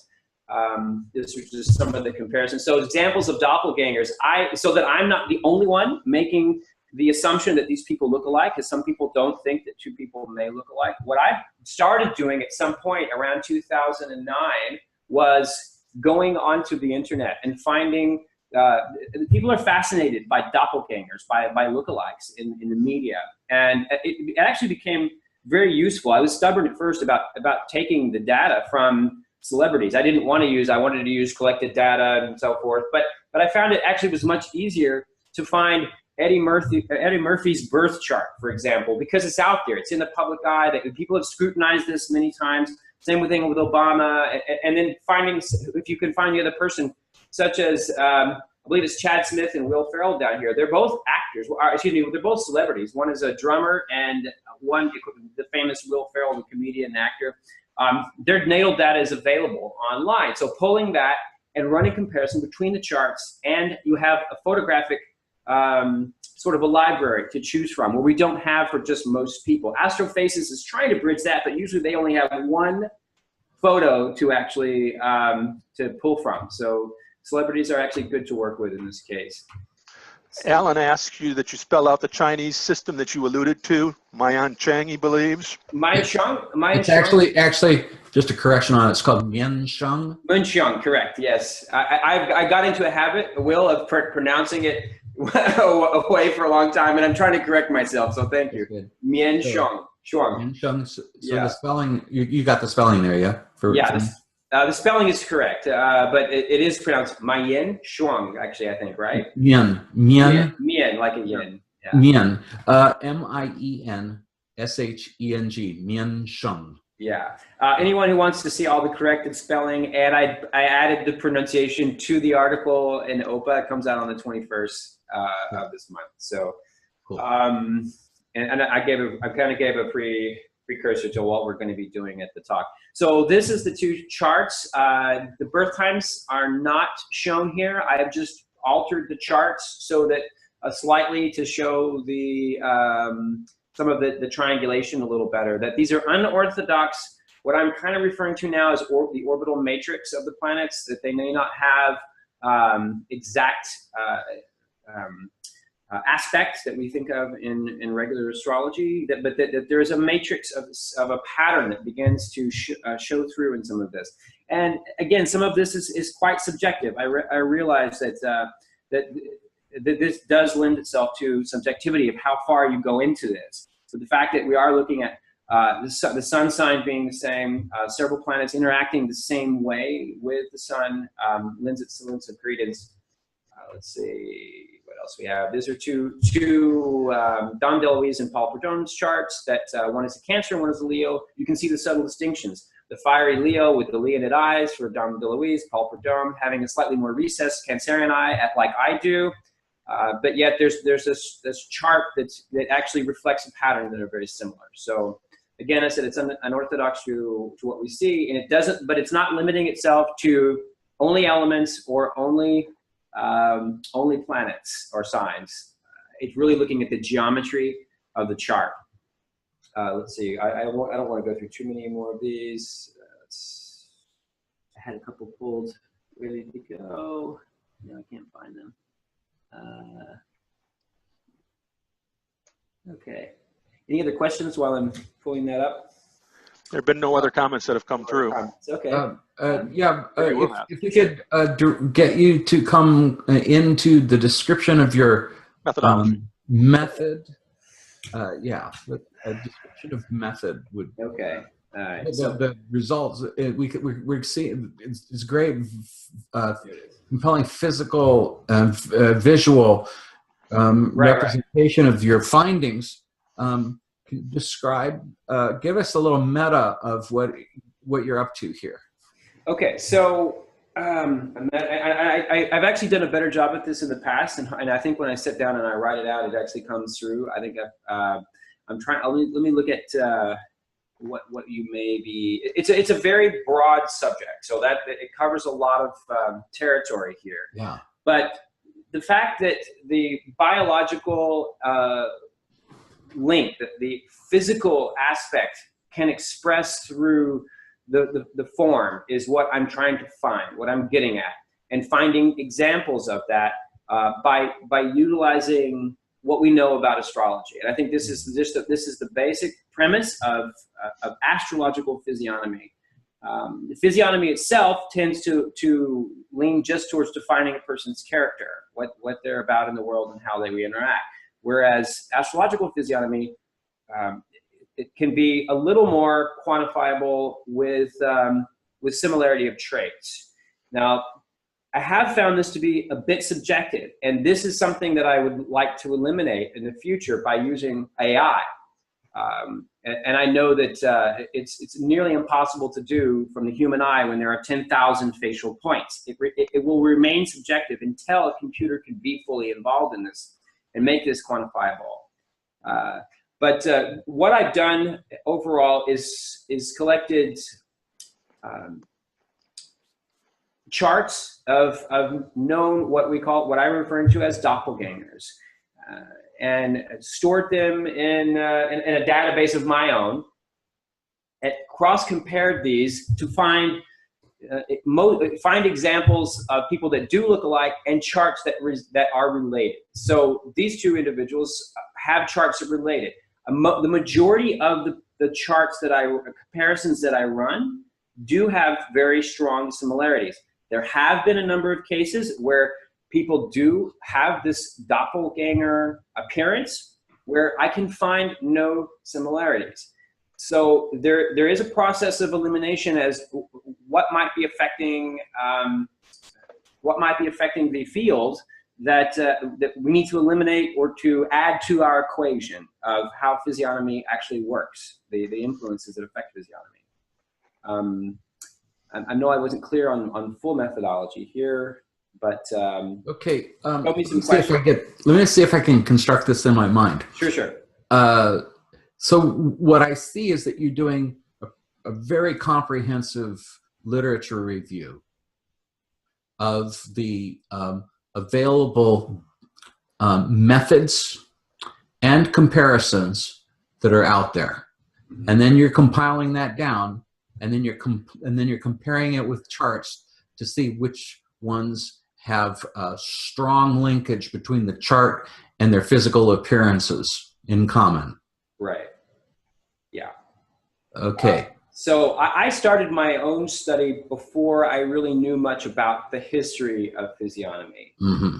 And so I started constructing a method of finding these connections. And I realized that it was research worthy, but it's not as definable as I would like it to be. So at that point, I ran across, I was finding authors that have done this research in the past, and any other related research, and tracing the history of that. So I began at that point to add to this equation, comparing what seemed to have worked for some that did not work for others, that may relate to how I was looking at it. The difference that I'm bringing to the table is the aspects. Looking at this across the board as a geometric pattern of the chart, what's happening in a snapshot that may not be what others would look for, such as this particular example I have in front of you. Describing this is difficult, but yet you can see that there is a strong connection here with a standalone planet, well, with a conjunct body and Saturn in this case being a pivot point for this triangulation between with this same planet. So I fleshed this out a little better than verbiage in the past. I just didn't have it ready on the fly. No, I actually didn't know great. I was going to be presenting to you. You're doing great. I have a little bit more here. Sure. What I see emergent is the need for inter-rater reliability study with respect to how are the similarities. Sometimes they're so obvious, and same maybe sometimes they're not. And it's very helpful that you've done several images here of them in different instances, because a lot of times it's done with just two instances. And right. So that's one level of the work that it seems that would walk this to a very compelling argument in the public sphere, and then you have the quantitative aspect, latent features of what you're doing here. So continue, please. Well, there's a way to go ahead. I had a point for you, Russell, that you might want to think about. Sure. And that is, we've also had another comment come in too, so I'll give that to you in just a moment. Have you considered using facial recognition software for helping with the physiognomy matches? I actually have. A few years ago, when I was really, I kind of took a tangent and went into the mathematics, as many of you may know, the celestial side of the number theory that kind of led into how this all works in nature. But yes, it was probably 2008 or 9 that I had a connection with Google, a CEO's wife, she was an astrologer. And it was about the time that this software, facial recognition, was coming online. We were trying to get them pulled in, and I did an initiative with NCGR. I believe we briefly spoke with Glenn Perry on this issue several years ago about creating an astrological research collaborative database to put photographic images together alongside natal data and have facial recognition to do some of this hard work for us. It never materialized. Of course, that's a big, massive project, and it would take. It's still something that I have out there. Isan Kazani, he's actually wanted to contribute to that. David Cochran has also offered to help us with the engine and all of the atlas to help that play out. So yes, there is the bigger picture is there right now. It's just continuing to flesh out some of these traits that you can quantify. So the other part of this that I didn't mention earlier is some of the charts that I've done, I began to quantify particular characteristics in the face that you could rank, just as Kyle was doing, giving it a subtle ranking system to help verify that we're looking at something that's either strong or weak and what that is. And I believe that a computer, of course, can do this a billion times faster than a human can. So I would love to integrate that at some point. And I think that will make the difference in the long run when we can bring AI into this. Okay. We have a comment, as I mentioned, from David Perkins. Sure. That is, if the goal is to conduct an in-depth comparison between two individuals into a cohesive story, a narrative qualitative approach might be helpful.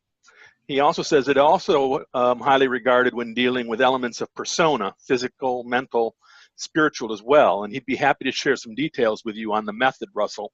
He'll be passing through Austin next week, he says. Oh yeah, David. We'll take on David and visit with him anytime.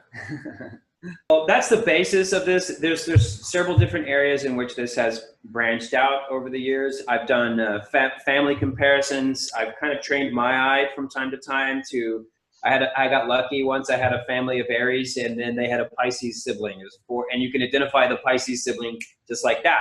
But beginning to look at, Will, you obviously do a lot of this quick observing of the physiognomy of the actual physical characteristics of someone, and you can see the distinctions in someone who's very fiery and what's going on with them versus someone who's just born natally to water, for example. And describing that is something we've also done, looking at taking a family and seeing the differences within the familial structure, adding some Astro Genealogy to the program. So there's several different ways to approach this idea, and I've fleshed out several of them. Right now I'm focused on the doppelganger effect because it seems to be the most popular. People really like this concept of comparing themselves to other. I've done this with a lot of friends who've been noted the same, so with fascinating results. I do have some closing comments. If Sure. Okay, you want to unshare your screen there, Russell? Yeah, no worries. I'm looking for some slides that might be helpful for where we are at this stage in the whole conversation. I've got to get my top share. There it is. Yeah, it's up at the top. There you go. Thank you, Russell. Okay.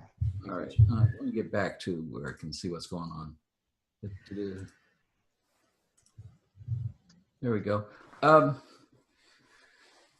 If people want to send me email addresses, I will send out the copy of the slides from today as a handout, and then there's another set of slides that I did. I'm not locating it at the moment for the AFA workshop that we did before the UAC conference, and it contains things like in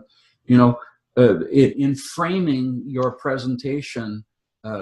Because every single person has done profound forms of inquiry and research, and I think where the primary refinement is in the framing of the work in a way that demonstrates an awareness of how qualitative and or quantitative methods are presented in the world, and when they're taking place, and what are the world views behind the choices to walk one way or another. But in this case, what's the background of the astrologer doing the judgments, for instance? That's something that's an important factor, I think, in the presentation. Also, for many of the cases, the exclusion criteria were implicit but not explicit.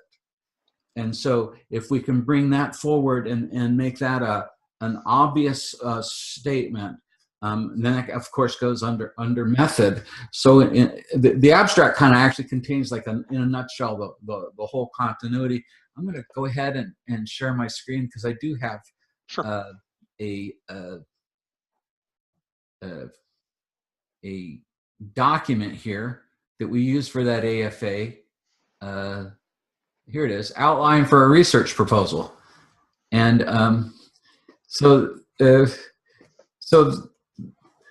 the abstract section, which you have in those slides. This table, it's for a larger one, table of contents. What led to the need for this study? Why is it important? So your construction of the purpose and how you came to the place where you considered this to be an important level in inquiry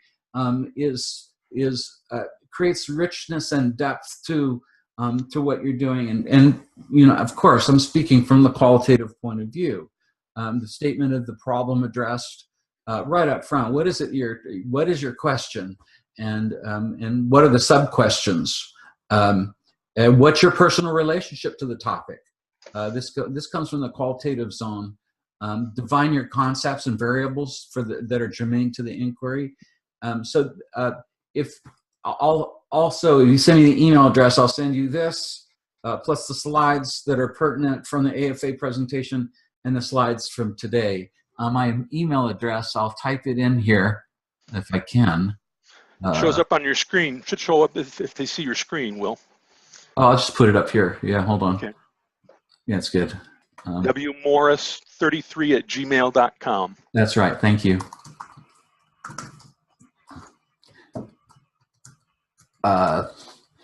So I think that those are the things that I had to say, because the field of astrology has so many approaches to understanding the nature of phenomenon. One area which is important is, like for instance, in Faith's work, very tight orbs are a critical feature. If you're doing Jyotish, however, it could be whole sign aspects. These are wide-ranging differences in the technicalities of the work. So, Russell, I would be interested to hear, what were the orbs for your choices, and so forth.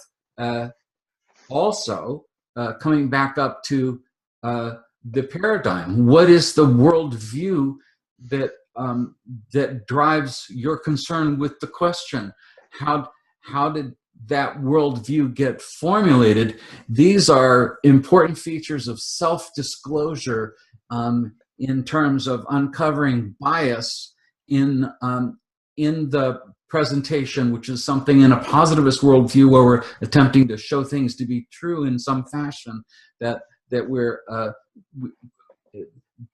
this becomes even more important there because of the trend that has been extant in research of dissociating self in a third-person format in order to give an appearance of an objective reality, and whereas in fact much of the time, for instance, in the New England Journal of Medicine and in the Lancet, both of the editors-in-chief resigned. The Lancet editor-in-chief claiming that less than 50% of the studies that they had published were valid due to economic interest, seeking personal gain, any number of factors. So for us as a field to take the higher order step of this very authentic, personal, revelatory relationship to the work and our worldview and how we see the work becomes an essential feature of the conversation if we have an opportunity in the world, because there's a crisis of validity in conventional science and in the medical world due to corruption and personal aggrandizement are two of the larger features that are driving this crisis. But we have an opportunity here as astrology is regaining a very, very strong presence in the world due to the interest in part to emerging generations. So that's pretty much what I have to say. Wonderful. Well, I want to thank you, Will. I want to thank Kyle and David and Russell and Faith for sharing their projects with us. I want to thank everybody who attended today. I see that there's something's come through on the chat. Let me see. Sharing? Thank you. Okay, good. Kyle says, excellent points, Will. Maureen Locascio says, thank you everyone so much. Locascio says, thank you everybody so much. I want to thank everybody again for their participation today. Look forward to seeing you all at the Kepler conference next January. And other than that, I wish everybody a good weekend.